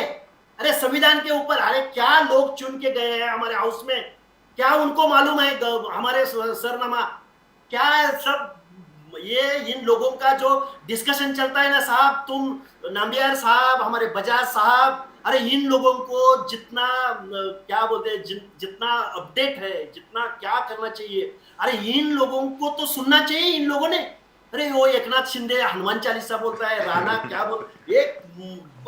एक छोटी सी बात मैं बता दूं अपने दर्शकों के लिए। लक्ष्मण हाके साहब के ये विषय दिल के बहुत पास है और इफेक्टिवली वो क्या बोल रहे हैं जरा सुन लीजिए ध्यान से। क्या ये मैं अपने दर्शकों को बता रहा हूं कि लक्ष्मण हाके साहब क्या बोल रहे हैं। लक्ष्मण हाके साहब ये कह रहे हैं कि आपकी इकॉनमी नंबर 1 भी हो जाए अगर वर्ल्ड में जीडीपी के हिसाब से, अरे जब तक आपका पर कैपिटा इनकम नहीं बढ़ेगा रियल पर कैपिटा इनकम, उसका कोई फायदा नहीं है। सीधी बात है। ब्रिटेन का जो पर कैपिटा इनकम है ना, ब्रिटेन का जी, उनके बराबरी को जाने के लिए 100 साल लगेंगे इस देश को जी। हमारे मोदी साहब विश्व गुरु के देश को। क्या बात है। अगर प्रेजेंट रेट ऑफ ग्रोथ रहा तो अगर उसको डबल या ट्रिपल कर दिया गया तो 15 साल या 20 साल लगेंगे। ऐसी बात नहीं है, कर सकते हैं। ऐसा नहीं है कि नहीं कर सकते, कर सकते हैं। लक्ष्मण हाके साहब, आपका बहुत बहुत धन्यवाद। Thank you so much. Real pleasure talking to you as always. आप इसी तरह काम करते रहें और इसी तरह पैशनेटली, उत्साह के साथ अपनी बात सामने रखें।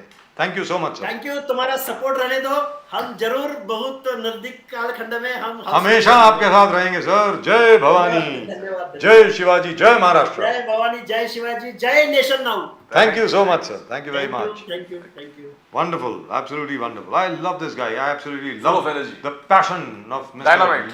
Lakshman Hage. He just on the subject of vigilante and all the tribes, nomadic tribes of Maharashtra. OBC, vigilante. He is so passionate because nobody cares about them. Let's be very clear. Yes. Nobody really cares about them. At the moment with us, Bharat Soni Saab. Bharat Soni Saab, namaskar. Rajiv ji नमस्कार। प्रदीप जी नमस्कार sir, नमस्कार नमस्कार। Congratulations today sir, मुबारकबाद हो, साधुवाद हो। आज अगस्त 9 है, अगस्त क्रांति दिवस है सर, आपको मुबारकबाद सर। आज जी आपका बहुत बहुत शुक्रिया।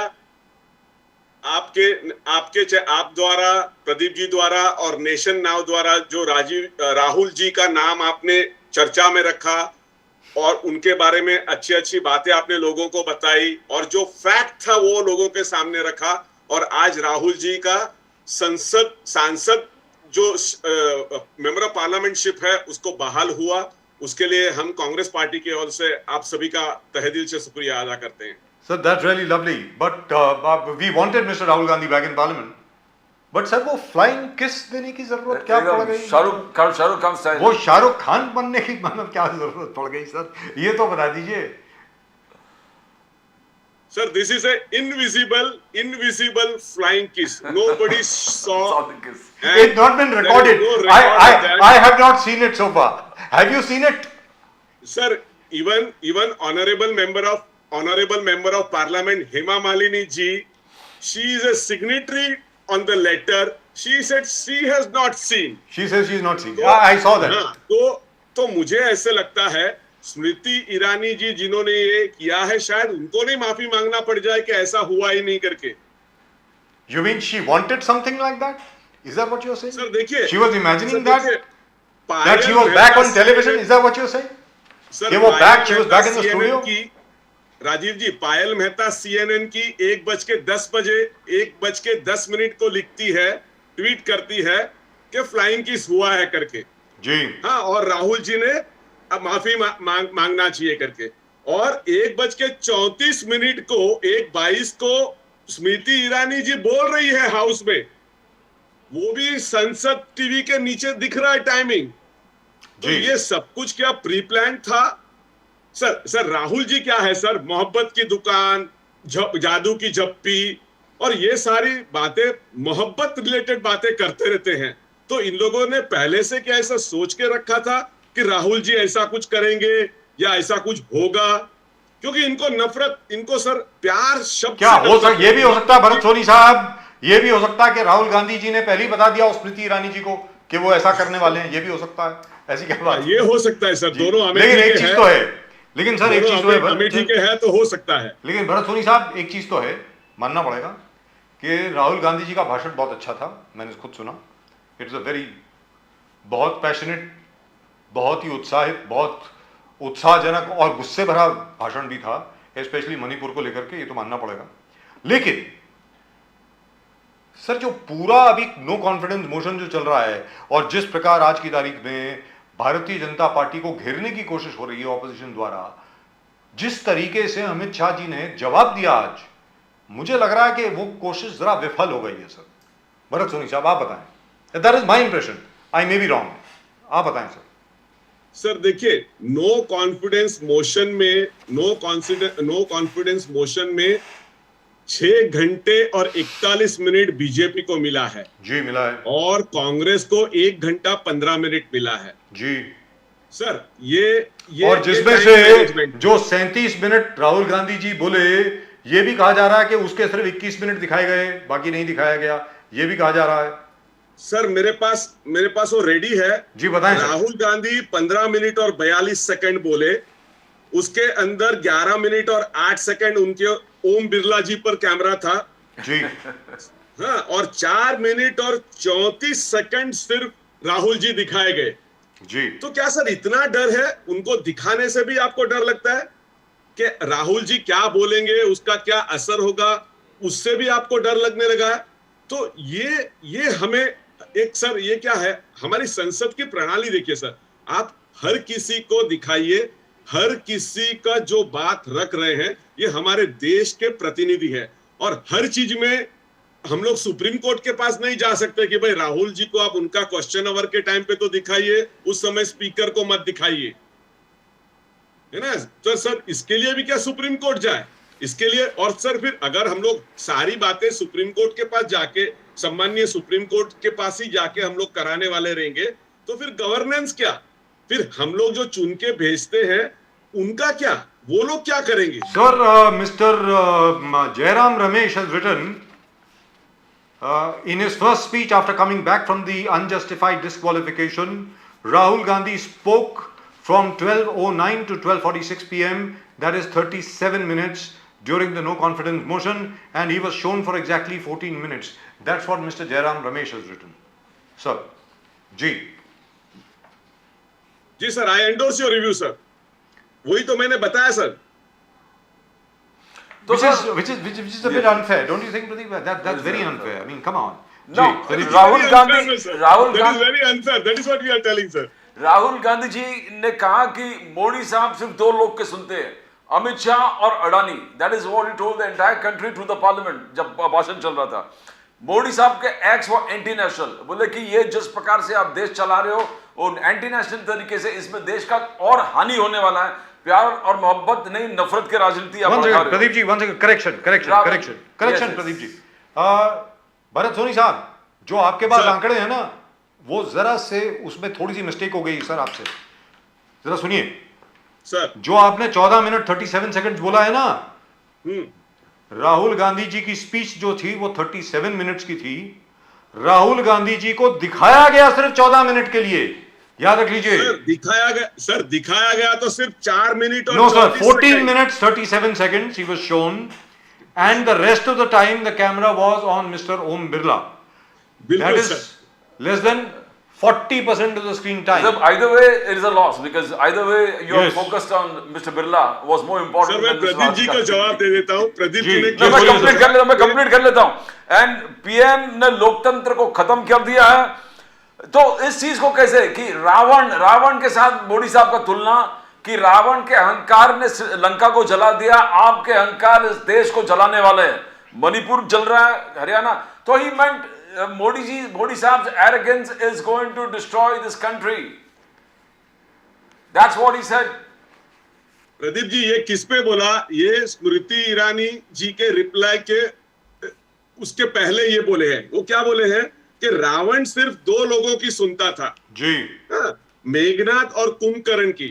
उसी प्रकार से मोदी जी सिर्फ 2 लोगों की सुनते हैं, अमित शाह और अडानी जी को. सर देखिए, उनको ने आगे क्या कहा कि हनुमान ने लंका को नहीं जलाया, लेकिन रावण के अहंकार ने लंका को जलाया. उसी प्रकार से राम ने रावण को नहीं मारा था, लेकिन रावण के अहंकार ने रावण को मारा. सर पूरे देश में केरोसिन फेंक कर चिंगारी जलाई जाती है, और वही चिंगारी पहले इन लोगों ने मणिपुर में दिखाई, उसके बाद अभी उसे हरियाणा में कर रहे. सर वहां से ये सारी बातें शुरू हुई कि आपने देश को किस कगार पे लाके रख दिया है. So, what Amit Shah has taken this particular entire debate, the no confidence motion, to highlight the achievements of BJP and Mr. Modi. उन्होंने कहा कि पहले हमारे जवान को मारकर वो पाकिस्तानी निकल जाते थे बॉर्डर में, मगर अभी सर काट लेते थे. और आज के तारीख में सर्जिकल स्ट्राइक और बालाकोट स्ट्राइक के बाद में हमने दिखा दिया कि वहां से एक भी ऐसे घटना पिछले बहुत सारे सालों में हुआ नहीं. That's what Amit Shah was trying to say. Apart from this macro जो किए उन्होंने कहा, उन्होंने बार बार गिना दिया कि कैसे किसानों को फायदा हुआ, कैसे घर मिले 3 करोड़ लोगों को, कैसे शौचालय 11 करोड़ उन्होंने बांध के दिए, कैसे नल से जल करके हर घर में पहुंचे नल से जल. और आप उन्होंने कहा राहुल गांधी सिर्फ एक बार कलावती के घर में गए थे, कलावती के साथ मिलके बैठ के खाना ही खाए थे, मगर ये मोदी साहब है जिसने कलावती का घर बना दिया, कलावती के घर में पानी पहुंचा दिया, कलावती के घर में राशन पहुंचा दिया, कलावती के घर में शौचालय पहुंचा दिया. Now he says Modi is an action oriented man, but you Congress सिर्फ बातें करते हैं. Soni sahab, that's what Mr. Amit Shah was highlighting. Pradeep ji, Kalavati ji Maharashtra से है, जहां पर कपास जो है कॉटन ग्रो होता है. उनके हस्बैंड लोन नहीं पे करने के कारण 2005 में एक्सपायर हो गए थे. सर उसके बाद राहुल जी उनको जाके मिले, उनको कोई नहीं कुछ बोलता था. 2005 के बाद उनके प्रति कोई नहीं. जब राहुल जी उनको जाके मिले, उनसे खाना खाया, उसके बाद कलावती जी के जीवन में सारा सब डेवलपमेंट आया, फिर लोगों की आंख खुली कि राहुल जी वहां पर जा सकते हैं तो उनको घर देना चाहिए। 3 लाख का पहले चेक दिया, उसके बाद 30 लाख रुपए का घर दिया। ये सारी बातें बाद में हुई है। तो उसका मेन कौन है सर? उसका मेन राहुल जी है ना सर।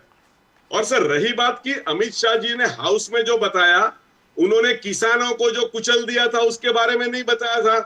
किसान आंदोलन के दौरान किसानों को कुचल दिया था उसके बारे में नहीं बोला। वो तो बोलते हैं कि आप लोगों ने कुचला किसानों बारे में।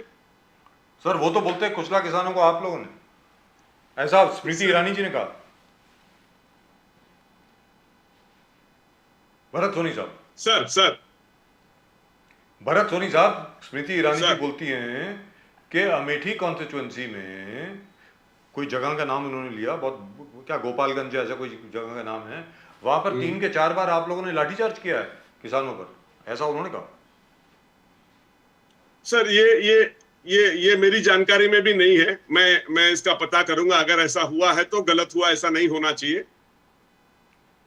लेकिन वो बात कर रही हैं जब कांग्रेस की सरकार हुआ करती थी, बहुत पहले की बात है, अभी कहां। Sir I have to check up, मुझे नहीं पता है, इसलिए मैं कमेंट करना उसके ऊपर कोई ये नहीं रखता है। लेकिन एक चीज है जो आप बोल रहे हैं वो दुरुस्त है कि 750 के करीब किसान जो मरे किसान आंदोलन में, उसके ऊपर कभी भी कोई सरकार की तरफ से वक्तव्य आया नहीं। जी भरत सोनी साहब।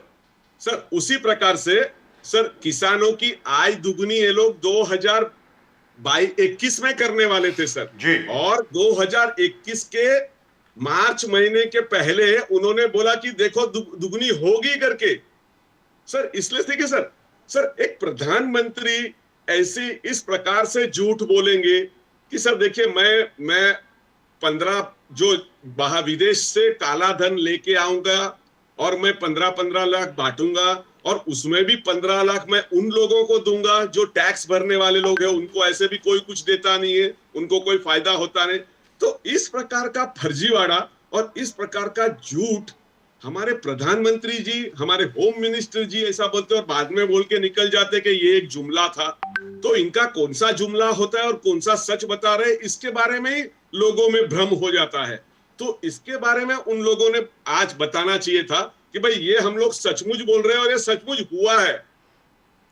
तो सोनी साहब, even you talked about Kashmir, वो आर्टिकल 370 एब्रोगेशन 35A, उसके बाद हाउ एक्शन ओरिएंटेड मोदी साहब थे। मोदी साहब ने किस प्रकार से बिजनेस बूम हो गए, tourist footfall, highest since independence. आज कश्मीर में बिजनेस है, मल्टीप्लेक्स है, रात का प्रोग्राम चलता है, मल्टीप्लेक्स में पिक्चर देखने जाते हैं।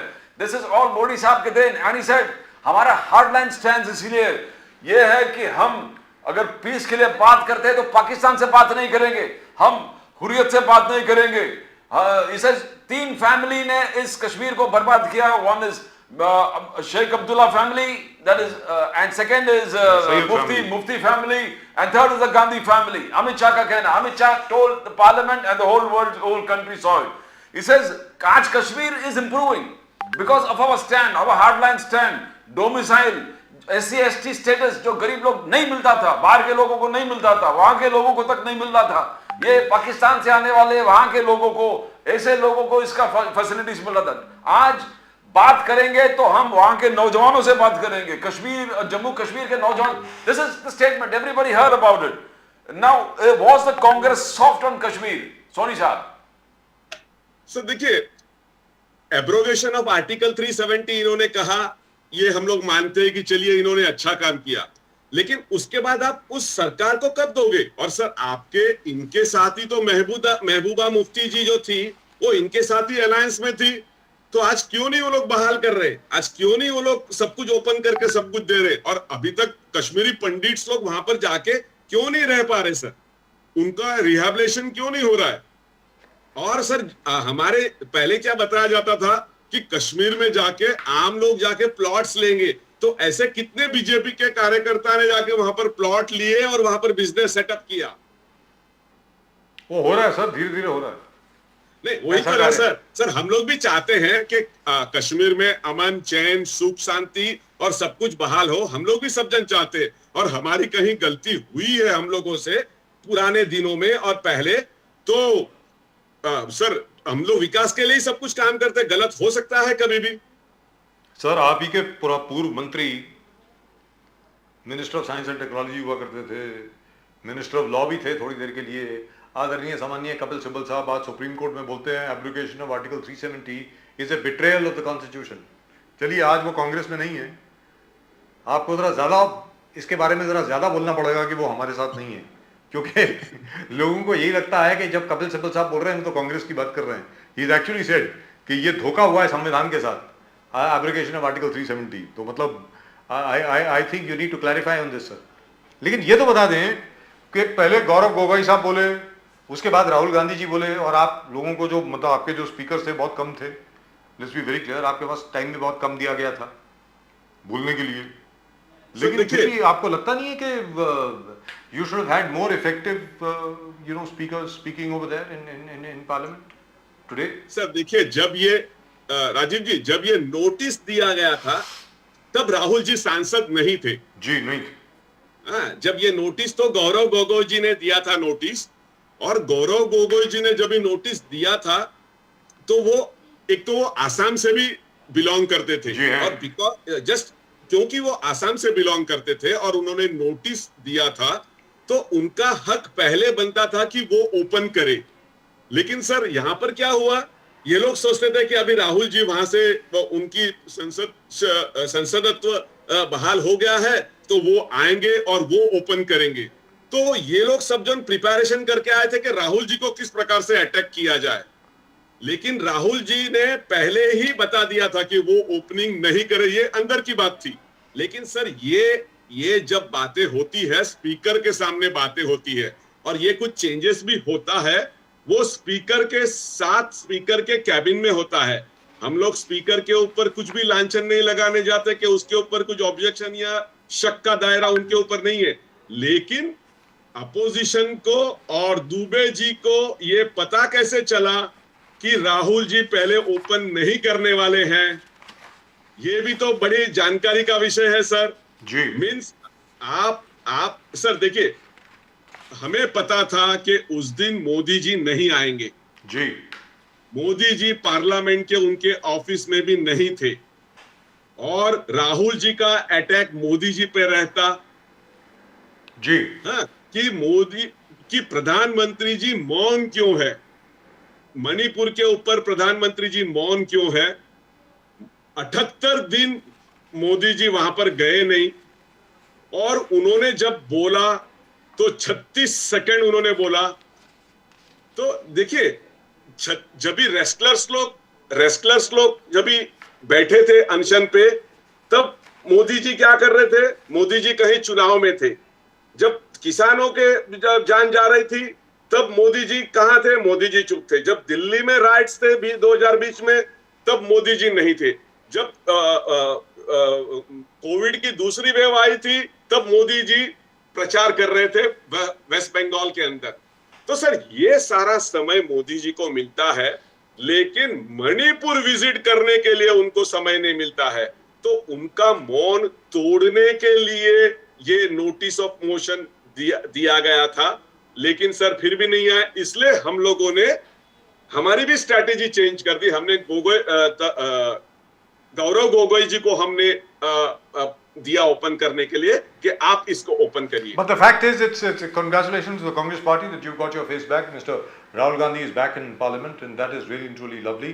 The people of Wayanad have their representative in Parliament, which is exactly, by the way, what the Supreme Court said. Supreme Court said very, very clearly, you can't leave a constituency unrepresented in Parliament, which is absolutely true. And the Supreme Court also observed that whereas the maximum punishment has been given in a case of defamation ever in the last 162 years, the Honorable Court has not explained why the maximum punishment has been given. Why not less? Why not 1 year? Why not 1.5 years? Why not 6 months? Why not 6 days? Why not 6 hours? So the Supreme Court is very clear on that. And the Supreme Court in its observations has also remarked that some very interesting judgments are coming out of Gujarat. And I think that is a very serious matter. When the Supreme Court says sir, something that like is that, what, sir. I am a Gujarati. Sir, I am a Gujarati myself. Yes. Sir, whenever we go for wedding, whenever we go on any social visit, we are ridiculed by our own people. now, now those people are unable to justify, like, I don't want to comment anything on the judiciary, judges of the Honorable Gujarat High Court and the lower courts. But see, they have made the mockery of themselves, because when Supreme Court says, Honorable Supreme Court has, not justified their action. They have said that you could not do this.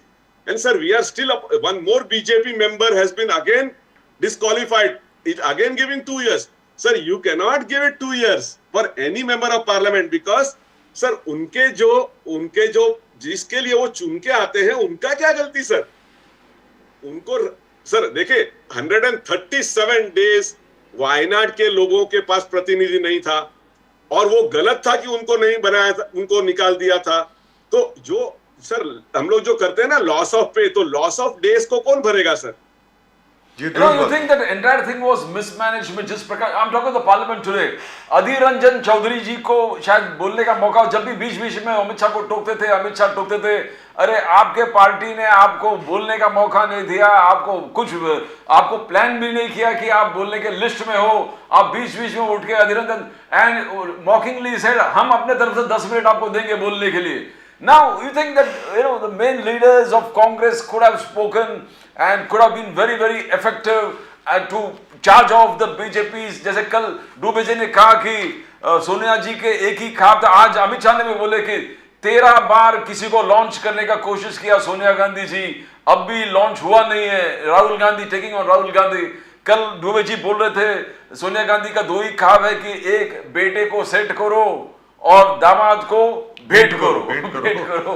तो अधीर रंजन चौधरी जो seniors आपके speakers है, शायद वो बोल पाते तो एक इफेक्ट हो जाता पार्लियामेंट में। अधीर रंजन प्रदीप जी अधीर रंजन चौधरी जी को नहीं बोलने देने का ये एक स्ट्रैटेजी था, क्योंकि सामने वाली तैयारी करके आए थे कि अधीर रंजन चौधरी जी को इस प्रकार से प्रोवोक करेंगे और वो बोल जाएंगे, तो ये एक स्ट्रैटेजी थी। दूसरी बात सर, संसद की प्रणाली और संसद का स्टेटस देख के दुबे जी ने जो बातें कही वो क्या संसद में रखने लायक है? आपके पास दूसरा कोई नहीं था। दामाद की बात कर रहे हो, बेटे को एस्टैब्लिश करने की बात कर रहे हो, और उसमें आप एग्जाम्पल देते हो राजनाथ सिंह जी का, परिवारवाद के ऊपर राजनाथ सिंह जी का आप देते हो।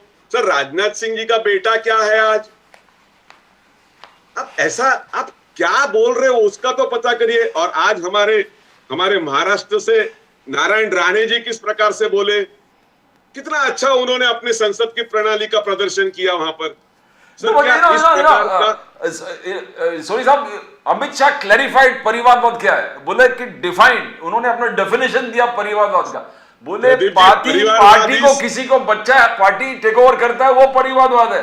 शरद पवार जी के पार्टी सुप्रिया सुले, लालू यादव के पार्टी उनका लड़का, मुलायम सिंह का पार्टी उनका लड़का, कांग्रेस राहुल गांधी, तो उन्होंने डिफाइन किया व्हाट इज परिवारवाद। When you hand over entire party entire regime to your son, that is dynastic politics. तो do you agree with him कि वही डायनेस्टिक पॉलिटिक्स होता है? वैसे राजनाथ सिंह हो गए, मुंडे हो गए, महाजन हो गए, ये this is not dynastic. How do you define it sir Soni sahab? Pradeep ji see, dynasty and dynastic culture, when they say it is not applicable to BJP, it is only applicable to the opposition, and opposition also, that too when they are not with BJP. अगर आज Mulayam Singh ji BJP के साथ होते तो उनका परिवारवाद उनको नहीं लगता। हाँ, अगर दूसरे कोई लोग, अगर शरद पवार जी और ये लोग, शरद पवार जी अभी अजित पवार जी उनके साथ है, तो अजित पवार जी का परिवारवाद नहीं लगेगा कि अजित पवार जी उनके बेटे को लाएंगे तो वो परिवारवाद नहीं कहलाएगा। तो सर इनका कैसा है, सिलेक्टिव मेमोरी लॉस है जी, कि कहां पर हमको परिवारवाद लगाना है, कहां पर नहीं लगाना है, ये लोग डिसाइड करेंगे। कौन? बीजेपी वाले डिसाइड करेंगे कि परिवारवाद यहां पर लगता है। जब अनुराग ठाकुर जी की हम लोग बात करते हैं तो परिवारवाद नहीं है। हम लोग जब भी गोपीनाथ मुंडे जी की डॉटर है उनके बारे में नहीं, पूनम महाजन जी के बारे में नहीं, पीयूष गोयल जी के, ये कभी परिवारवाद इनके बारे में नहीं लगता है। और सर देखिए, रही बात कि handing over the charge to the next generation, of the same family. तो सर ये पार्टी चुनती है, किसी के गन पॉइंट के ऊपर नहीं बनाया जाता किसी को सर। और डेमोक्रेटिक प्रोसेस के साथ, और डेमोक्रेटिक प्रोसेस पार्टी के अध्यक्ष बनाने का और पार्टी का मेंबरशिप बनाने का, मिस कॉल देकर अगर कोई मेंबर बना रहा हो तो उससे क्या कहना उस पार्टी को। सर हमारे पार्टी में कैसे है, we have to enroll for the membership, I have to make 25 members under me to qualify for a active member. Then as a qualifying active member, I have to contest into my ward. From ward I have to go to district. और वहां से बन के मैं प्रदेश का प्रतिनिधि बना हूं। Sir, these are the democratic process which we learn otherwise also. यहाँ पर तो क्या पता नहीं सामने से कौन मिस कॉल मार रहा है, नहीं तो सर यहाँ पर एक चीज मिस बताइए कॉल सर, मारता हो। चलते चलते भरत सोनी साहब, ये फ्लाइंग किस का जो मैटर है जाने वाला नहीं है, क्योंकि देखिए साहब आखिर में भारतीय जनता पार्टी तो छोड़ेगी नहीं इस मैटर को, ये विषय तो उठेगा ही उठेगा। अब जिस प्रकार आपने कहा, and I agree with you to quite an extent, Nishikant Dubey sahab की जो स्पीच थी, बेटे के बारे में और दामाद जी के बारे में बोलना मेरी समझ में असंसदीय है। It is unparliamentary, very frankly speaking, you should not से something like this. But sir flying kiss के ऊपर, राजीव जी आपकी फ्लाइंग किस वाला जवाब दे दूं? जी मैं उसी पे बात कर रहा हूं sir. Why is the Congress not making enough noise about it? About Mr. Nishikant Dubey and Mr. Narayan Rane? बोलिए sir please. Sir Nishikant Dubey ji के ऊपर क्या करना है वो हमारे सेंट्रल जो फ्लोर मैनेजर्स है that they will be deciding it, that is one.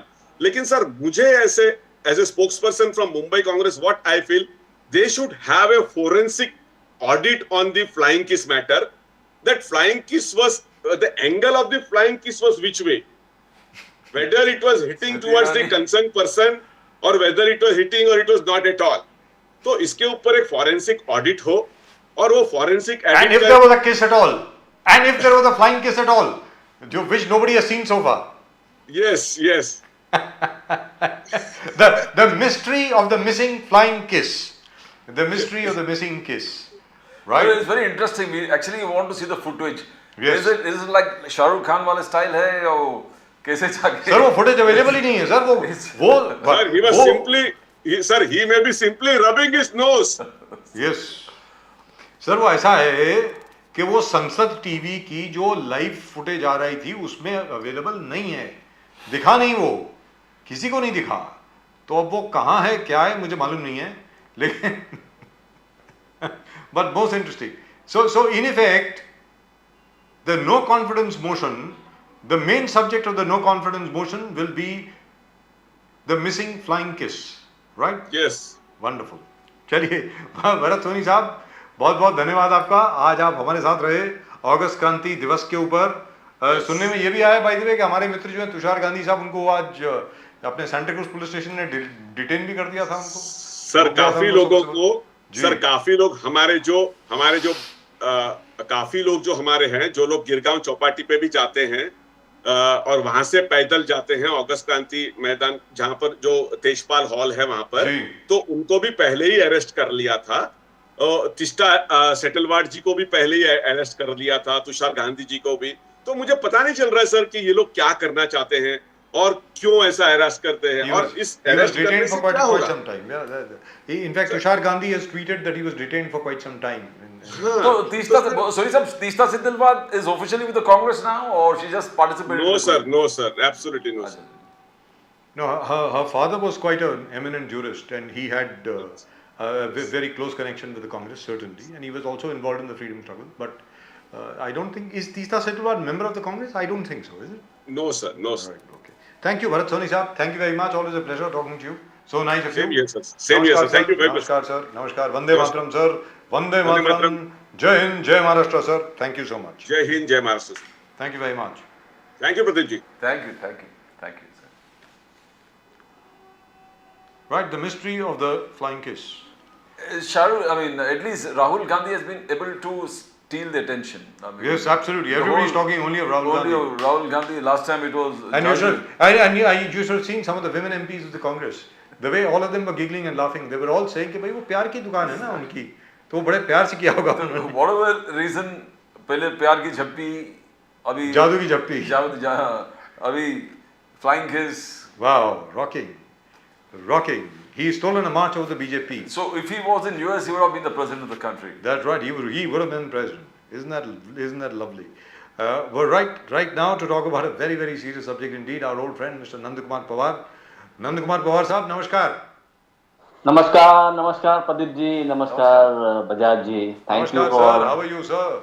Meeting you. I'm after very some good time. and energetic as always. Fishing. Nice to see both of you smiling faces. No, Nandakumar, we are Full happy charge. because Bajaj Sahib is always taking up these issues of fishermen, fishing. It is so nice when you told our staff that you want to talk about fishing and the fishing culture of the people, fishermen. It's a fun और ये बहुत close topic है बजाज साहब का. तो अभी तो sir काफी लोगों की they have lost their livelihood. They're even unable to take their boats out. Isn't that true? Nandakumar Pawar साहब. Absolutely. तो हुआ क्या है सर, जरा बताएं इसके बारे में जरा प्लीज. सर ये सब जो चल रहा है अभी जी. प्रोटेस्ट, वो प्रोटेस्ट की बड़ी लंबी कहानी है. एक्चुअली मैं आप लोगों को थैंक्स बोलना चाहूँगा क्योंकि ये जो इतना गंभीर विषय है ये पब्लिक डोमेन में कभी आया नहीं, ना आउटसाइड वर्ल्ड को इसके बारे में कुछ पता है कि जिस तरह का अन्याय अत्याचार यहाँ पे उरन तालुका में हो रहा है. अभी इसकी कहानी ये है कि this is JNPT port area which is at Navi Mumbai. The JNPT port has set up in 1984 and actual operational by 1989. So 1984 में we must be aware of the fact JNPT port also called Nhava Sheva port earlier. जी. हाँ, अब ये इसलिए कि ये port ही situated है नावा शेवा गांव के अंदर. जी. उसमें से शेवा गांव जो डिस्प्लेस किया गया 1984 में. जी. और उनको सिर्फ और सिर्फ 91 गुंठास में एक ट्रांजिट कैंप में रखा गया है. जी. Okay, 90 gunthas mean hardly 1 hectare. उनको मिलनी चाहिए थी 17 hectares as per the law, as per the guidelines, as per the direction by the collector. लेकिन last 38 years, the people are living in the transit camp at Hanuman Koliwada, one corner of the Uran Taluka, which is on the coast. So for the last 3 decades, मतलब 30 साल के ऊपर. It's almost close to 4 decades, sir. 38 years now. 38 years. Yes. And the entire village has been attacked by the termites. Most of the houses have been collapsed because of their attack. And there is no any civil facility has been provided. And the worst case scenario is that the Gram Panchayat has no any operational record with local Tehsildar or Collector Raigarh. It's illegal. There is no any record. Because of that, Gram Panchayat doesn't get any funds supposed to be utilized for the civic services. There are no good roads, there are no gutters, no facilities from last 38 years. Why? What is our crime, sir? I'm asking the listeners, you guys, what is our crime? That we have sacrificed our land, rich fishing area for the development of the nation. Is that our crime? The land which was taken away by the JNPT has displaced us completely, and despite promises by various levels, by the collectors, by the Lokayukta to resettle them, nothing has happened so far. Literally nothing has happened. There are many deadlines met without any fulfillment. That is the story. The current video, you can see the current video, that is of the Sheva village, which take over by the JNPT in 1984. Till date, this video was shot in the month of May 2023 in the same village. You see the surroundings. They are not utilized single piece of single foot of area of that village, just as it is. The Lokayukta has directed the land which is taken away for specific purpose, which is not been utilized for that purpose. The land has to be handed over to the local fishermen. Yes. So all village have been shifted there temporarily, that we want our village back. Still, there is no any action on the part of judiciary or the sir local लेकिन authorities. जहां तक के महाराष्ट्र सरकार का प्रश्न है और केंद्र सरकार का प्रश्न है, मोदी जी ने खुद बोला है और उनके अन्य मंत्रियों ने भी बोला है that fisheries is a huge subject for us now, we are paying a lot of attention to fisherman. हमारे जो मछुआरे हैं वो हमारे लोग हैं, हम उनकी देखभाल करना चाहते हैं वगैरह वगैरह वगैरह। क्या वहां से भी कुछ नहीं आया सर अभी तक, नंद कुमार पवार साहब? सर ये बातें सिर्फ पब्लिक डोमेन में बोलने की होती है, बड़े बड़े वादे इरादे होते हैं, लेकिन एक्चुअल सिचुएशन आप देखो कि फिशिंग एरिया तो कोई बचा ही नहीं। आप देखोगे कि इनलैंड फिशरीज की हालत देखो, तो ठाणे क्रीक जो कि सबसे महत्वपूर्ण एक क्रीक है, जो कि थाने को, नवी मुंबई और मुंबई को जोड़ने वाली क्रीक है, जहाँ पे कई मछुआरे गांव है, यहाँ पे अपना गुजारा करते हैं। लेकिन इस क्रीक की हालत देखो आप क्या है, पोल्यूशन ने इतना इस पूरा क्रीक को घेरा है कि fishing is a nightmare now. If you see right from Thane to Navi Mumbai, where Thane की meet to the Arabian Sea, the entire area has been contaminated, and the major cause of concern is the JNPT port, which is situated right in the mouth of the Thane Creek and the Nawashewa Creek. Pawar साहब, And- yes. Please go ahead sir. हाँ, Yeah. yeah. बोलिए। अभी sir situation ये है कि JNPT port, you know, they have proposed one more port there at Ward 1. Both the port come under the major port category. And let me tell you the fact on the ground. The JNPT port, which is situated in Navi Mumbai, Nawashewa, may not be operational, may not be feasible for longer period of time, because the operational cost of the port will be much, much higher than the expectation. Most of the earning will have to be spent on the maintenance of the port, because the amount of silt which continue to deposit in the channels, and the big ship were supposed to navigate through that route, it will find very difficult for them to come and anchor the ship into the port because of the siltation. Ji, because of the silt entire deposits, creek yes. has silted very badly. Yes. Why is that, sir? Why is that? Okay, the JNPT is a port area. Okay, it's a port. What port does continuously? The JNPT excavate, bore and pile the entire area to see to it that the reasonable channels to maintain proper depth, Yes. to be unable to travel big ships. Because of the excavation, piling and drilling continuously, the huge amount of silt which is deposited, which is generated in this process of boring and excavation, all silt have been deposited into the channel. Almost 1,774 hectares of area they have been excavated and bored and piled inside the port area. And there is a continuous generation of siltation, and siltation get deposited. If you see the Seva Creek at one end, which is comes to Gavan Kolivada, just 2 days back, I had visited that area, and the entire area has been silted very badly. The area earlier, during the low tide, it was 15 feet. Now, during high tide, there's hardly 3 feet of water. So which you means just imagine- forget about big ships, even small boats cannot go through. Cannot go. Pawar sir, Sir, I would like we to- were more, I like, because what you talked about, number one, earlier thing, that relief and rehabilitation not coming by JNPT, that is a very, very serious matter. Itne saal, more than 30, 35, 40 38 years, years, 38 years, and 38 years. relief, rehabilitation, because this is part of the government policy. Jahan bhi aap aise project affected people are, first you're going to give them housing, you're going to relieve, rehabilitate them in a proper manner, and then provide them employment opportunities also. This is all a part of the entire process of relief and rehabilitation. Now from years, and JNPT is a central project, it's a big project, a huge project. If the fishermen, number one, the fishermen are not being given rehabilitation, their relief and measures are not taking place. Now the fishes, now because of pollution, you're saying the fishes are not available in the Thane Creek, gone. near to the coast. It's not there. We did a program in Warsaw, Bajaj sahab hum log ne kiye the, and the fisher folk has to take the boat and go, miles into the, you can say, seas, or touching the end of the sea to, get a catch. 3 से 4 दिन तो प्रवास में ही चलता है उनका, और मालूम पड़ा 3 से 4 दिन के बाद भी कुछ कैच नहीं मिला, kabhi without cash they are coming back. This is a serious issue. Now what is the solution?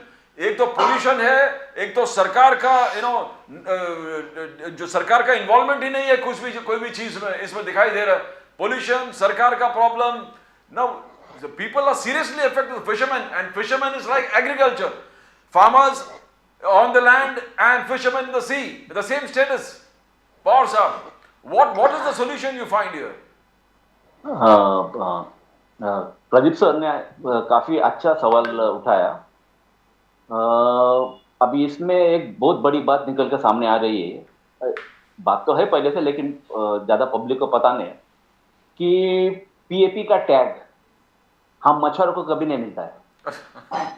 जिनकी जगह ली जाती है, for example farmers, the farmers are given 12.5% of developed land. They are giving employment opportunity. They are giving various businesses to sustain their livelihood. But we, on the other hand, we are never considered. In fact, the projects which are implemented on fishing area, we have completely displaced. We have lost our livelihood. We have lost our heritage. We have lost everything. And though we are not considered at all. You serious? हम ये चाहते हैं कि on the basis of farmers, whatever amount of package offered to the farmers, we should be also considered as a PAP, project affected people, but we are not considered. That tag is not never given to us. Why? Despite the fact the projects are on our fishing land. But this has been going on for some time, isn't it? I still remember even in Warsaw when we talked to the fishermen, all of their unions, they all said, okay, why are we not given the status of farmers? We are farmers of the sea. हम लोग भी तो किसान हैं. हम किसानी समंदर में करते हैं, तो आप किसान का स्टेटस हमको क्यों नहीं देते? क्यों नहीं करते सर ऐसा? ये बताएं. ये मछुआरों के खिलाफ ये बायस क्यों है? Is it because the fisher folk are of a different caste? They are all OBCs? Is that why? No, that is not the case. But then why? Why? What would be the reason? I'm very surprised why government is not serious about our issues. The Mumbai belongs to the fishing community, the Agri and Kolis. Why we are not considered very seriously our rights? The JNPT, which is operational there, they have set up their empire on our land. Yes. Now JNPT no longer public trust, is a private entity now. JNPT keeps reclaiming our fishing area and handed it over to other private parties. Yes. And earning huge amount of income. Yes. But we have royalties up to 36%. They are not getting anything out of it. We have been displaced. So what government is doing? What kind of democracy we are in? Is there any care for the human rights? And I am asking, what is our crime? Possible, is there any representation through MLAs, MPs, or ministers about this particular thing? Because project affected people तो आप है ही fishermen और आपको दर्जा नहीं दे रहे हैं. That means you are not open to housing schemes, rehabilitation schemes, relief schemes. You are lost totally. Totally lost. I told you that example of Hanuman Koliwada. The Gram Panchayat doesn't have any recognition with the government record. Neither with the Tehsildar Uran or Collector Raigad. We are not getting any fund for development in the village itself. We don't have basic facilities. So we are in modern times, modern era. What kind of democracy this is? तो मोदी साहब जब भी बोल रहे हैं कि हम लोग ड्रोन के माध्यम से सर्वे कर रहे हैं, drone survey, we are issuing property cards by the way of drone survey using latest techniques in finding out which people and allotting land as per that, and you are saying villages of the villages are unidentified.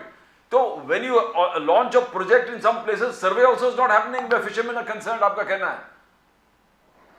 Sir, basically we are the traditional small scale fishermen. We never have any data with the government. Government doesn't know at the number of fishermen, but depend on the coast or the coastal water bodies, the class of fishermen who fish into the creek area, into the mangrove area, into the wetland area, water bodies near the coast. There is no mapping, there is no any record. And we rather never considered as a fisherman. Despite the fact that the large chunk of population are engaged in this activity. Okay, and we are doing fishing by sustain our life and the environment also. We are not exploiting fish stuff commercially, like a deep sea fisher who uses the bottom trawling or persistent nets or LED technique. or those huge drag nets. Yeah, As in the we only earn to keep Japanese our body trawlers. and soul together. Yes. And I'm very shocked and very surprised to see the JNPT keeps claiming that they are very concerned corporate. They are very much concerned about the local fishing communities' rights. They are also concerned with the environment. What they are doing on the other hand, they are reclaiming area after area. They are reclaiming ecological sensitive area. Last time I visited that area, the area which is currently under reclamation, that is 110 hectares of ecological mud flat they are reclaiming. Still they are saying that this is the CRZ4 area. We say this is CRZ1A area. Cannot be reclaimed for any project. There is a basic law by the Ministry of Environment and Forest. Still JNPT misleading everyone. And very shockingly, the judges from the NGT, that is very big disappointment in my life. The judges of the NGT, when heard this matter just last month, okay, the panel of judges heard the matter. We took all the way the senior counsel Gayatri Singh all the way to the Pune, although it was video conferencing, but we wanted her to be present in person. And she gave all detailed explanation of each and every element. The judges, thankfully, they heard everything very peacefully. But eventually, the result they are given in the favor of JNPT. They have taken seriously what JNPT as a respondent number 2 has made an affidavit saying that the very small portion out of 110 hectares just touching the CRZ1A area and not the project is in CRZ1A area, just touching the CRZ1A area. The court is of the opinion that to exclude that area, and JNPT, after making some changes in the original alignment of the project, the judges are get away with that, saying that JNPT is not carried out. Now it's not right to say the project is in CRZ1A area, it's a CRZ4 area. Despite providing all documents, all videos, all photos, confirming that the entire area is CRZ1, there are hundreds of flamingos are sitting on the mud flat. There are fishing boats around that coast. But those things are not taken into account seriously. And we are the local community, we know the status of the area and not JNPT. But their thoughts or their views are taken very seriously by the court and dismiss our petition. So And in effect, what thankfully you're really after- saying is that even in the National Green Tribunal, there is nobody really who understands what the problem of fisher folk is. These are fishermen and women, and their problems have to be understood by somebody who knows what they are.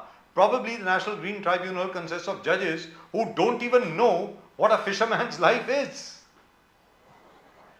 I mean, I'm not ascribing other motives to these judges, though God knows, I don't know. But don't you think in the last 3-4 years, Nandakumar Pawar Sahab, the attitude of the NGT has also changed? Lagta nahi aapko? Yes, completely changed, sir. Completely changed. We are very disappointed with that. Yeah, NGT was the hope for us that something will come out of it. But eventually we are disappointed. तो मतलब It's, क्या हुआ इसका? going to be- Nandkumar Pawar साहब, प्रदीप जी और मैं इसी विषय के बारे में हम लोग चर्चा कर रहे थे आपके आने के पहले कि भाई क्या चाहते हैं कि मछुआरे खत्म हो जाएं, धरती से लुप्त हो जाएं। मतलब भारत में इस एरिया में, पश्चिमी भारत में, वेस्टर्न कोस्ट पे कोई फिशरमैन रह ही नहीं। Is that what's happening, sir? Is that what is going to happen? Exactly, sir. Exactly. Always. I agree with you. Because the way the government is functioning, the judicial system is functioning, it's not wrong to say that. Okay. You see the 30 fisher folk arrested in the month of February. I've shared that video and photo. And in February, they have been arrested. They are arrested for what, you know? They are arrested for protesting against the Uran bypass road, which Yes. is coming up inside the fishing area, inside the mangroves, inside the CRZ1 area. Yes. Our contention is that you have option, you can change the alignment of the road, you can make road on the stilts, but SIDCO doesn't bother about what he is saying. And we are simply asking, what about our livelihood, which will be affected by this road? Sir, what And about the CIDCO state government? Sir, as far as CIDCO is concerned, as far as JNPT is concerned, we know they are not going to listen to you unless and until you have some big political party backing you. What about the state government? The राज्य state सरकार government से बात doesn't- हुई है sir कोई? Government doesn't come forward. In fact, the fact is that they know about what's happening inside here. Nobody bothers. Nobody take any cognizance of the matter. The 30 people arrested in February, 20 fishermen and 10 ladies, and they kept into the jail for 12 days. The ladies kept at Adarwad jail, Kalyan, and 20 men are kept at Taluja jail. And for Ji. what? When that matter was heard in Bombay High Court, the shocking fact is all the fishermen are kept under section 353. Now 353 applied only to the class of people or the people who indulge into the anti-national activities, Yes. terrorists. And the offense 353 also imposed on those who disturb the public work, who attack, who beat the public officers, the government officers, the police officers, and nothing sort of anything has happened that day. Because of the pressure from the CIDCO, the police arrested 30 of our fellow fishermen and kept them into the jail. When the matter was heard in the Bombay High Court and the judges were not aware of the fact, how many fishermen were arrested, when they were told, I was present at the time of hearing, and I was pushing our advocate that these people were kept into jail for 12 days, and out of 30 there were 12 women. And suddenly the judges gone so angry, and they were asked the IO, what is the logic for applying 353? Are they terrorists? Can't they ask the question for their livelihood? So what did the And IO say, sir? Nothing. The Nothing. judges asked whether they have beaten you, they have threatened you. He kept quiet. And immediately judges said no charge sheet will be filed against any of them. No charge sheet against any of them. But I yes. hope they are back home. 12 दिन जो jail में रहा, जिसमें you saying sir, a big amount of women out there. Thus, This thus is a 10 serious women. charge. Fishermen fighting for their own rights. Fishermen. Sir, you just Sir, a imagine road going- rehabilitation काम Pradeep पर ji, है. आप- road आप going उसको through a fishing area. 2 separate jails में उनको डाल दिया है 12 दिन. And approaching the High Court is not an easy thing to get bail. I mean, every time you go to the High Court, then High Court will say.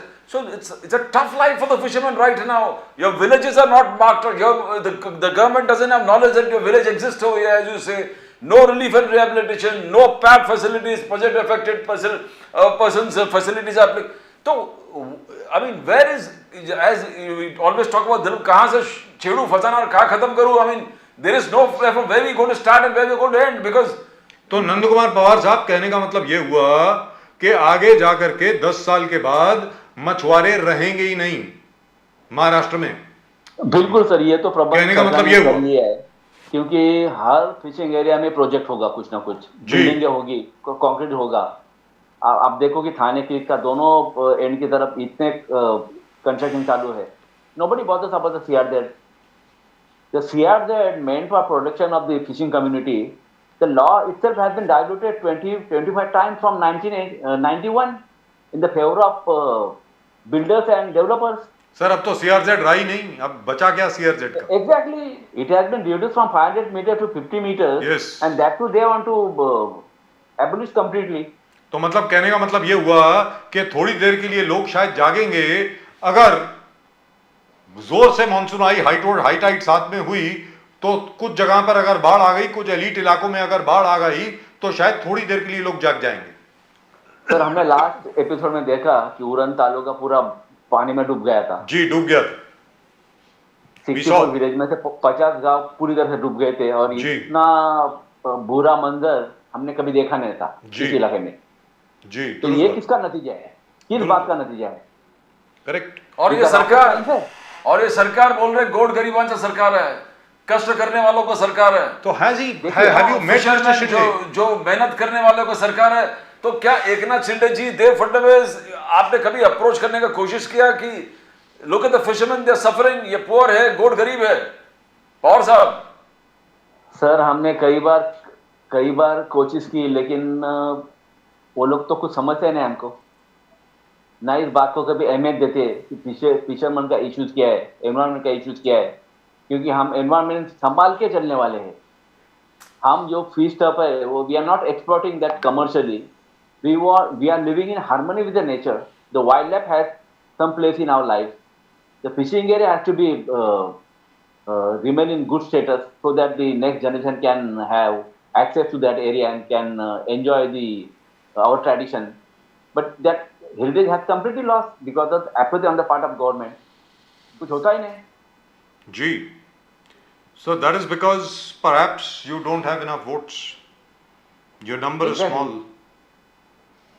Your number is small. Now अगर आज आपकी संख्या अगर 2-3 करोड़ होती या 50 लाख भी होती या 1 करोड़ भी होती तो इनका एटीट्यूड अलग होता, लगता ऐसा है। या आप बहुत ज़्यादा मिलिटेंट होते तो शायद एटीट्यूड अलग होता। आप बड़े पीसफुल हैं, शांति प्रिय लोग हैं। हाँ सर, अभी ये कदम तो उठाना पड़ेगा हमको मजबूरी में, क्या करेंगे, क्योंकि ये क्या बोलते हैं कि this is last phase of life. Otherwise there will be no fishermen. We are lost now. Yes. And these, by the way, this is for the information of our viewers all over the country and all over the world, these fishermen are the original owners of Mumbai, Navi Mumbai and Thane. ये original inhabitants हैं यहाँ के, जिनको हम लोग अब खत्म कर रहे हैं। This is really sad. So what is the next step sir? अब आप बताएं, क्या आंदोलन करना है, अब आगे क्या करेंगे? सर अभी ये वीडियोज और फोटोज आपको मैं जो शेयर किए ये खाली लास्ट मंथ के हैं जी। तो इस तरह का आंदोलन तो चलता ही रहेगा, क्योंकि जब तक अभी कलेक्टर ने हमको डेडलाइन दिया था 3 महीने का, 3 महीने के अंदर आपका सेटलमेंट होगा, पर कुछ हुआ नहीं। ऐसे ही प्रॉमिसेस कई मंत्रियों ने दिए, कई एमएलए ने दिए, एमपीज ने दिए, ये महीने में होगा, अगले महीने में होगा, ये साल होगा, लेकिन ऐसे करते करते 38 साल गुजर गए, 38 साल गुजर गए, पर कुछ हुआ नहीं।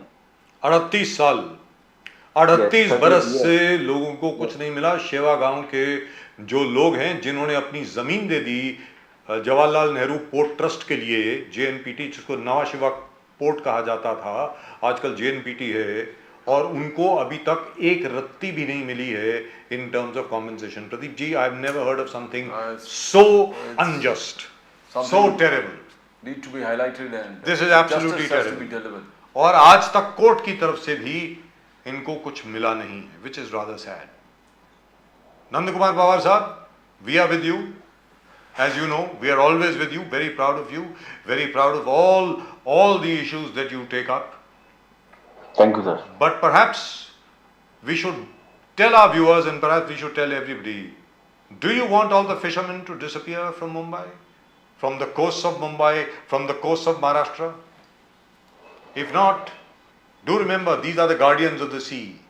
ये वो लोग हैं जो आपके रखवाले हैं, समंदर के रखवाले हैं आपके। ये अगर ये लोग चले जाएंगे उसके बाद God knows what will happen. Nand Kumar Pawar sahab, बहुत बहुत शुक्रिया आपका, बहुत बहुत धन्यवाद आपका हमसे बात करने के लिए। And we shall continue with this subject, we shall continue with this subject for a long time, till such time as everybody wakes up. I think it will be a long time. After all, if they haven't done anything for 38 years, we can't really expect a miracle in the next 38 days. But we'll try our best. Nand Kumar Pawar sir, once again, thank you very much. Thank you so much, sir. Thank you. Thank you, Pradeep ji. Thank you, Bajaj ji. Thank you. Bye. This is most disturbing, isn't it, Pradeep? But this is terrible. You know, at least things have come and we are highlighting them, hopefully. Yes, and we are the only people highlighting them. The serious issues are what you discussed. They are not even considered project affected people. There is no proper relief and rehabilitation because of that.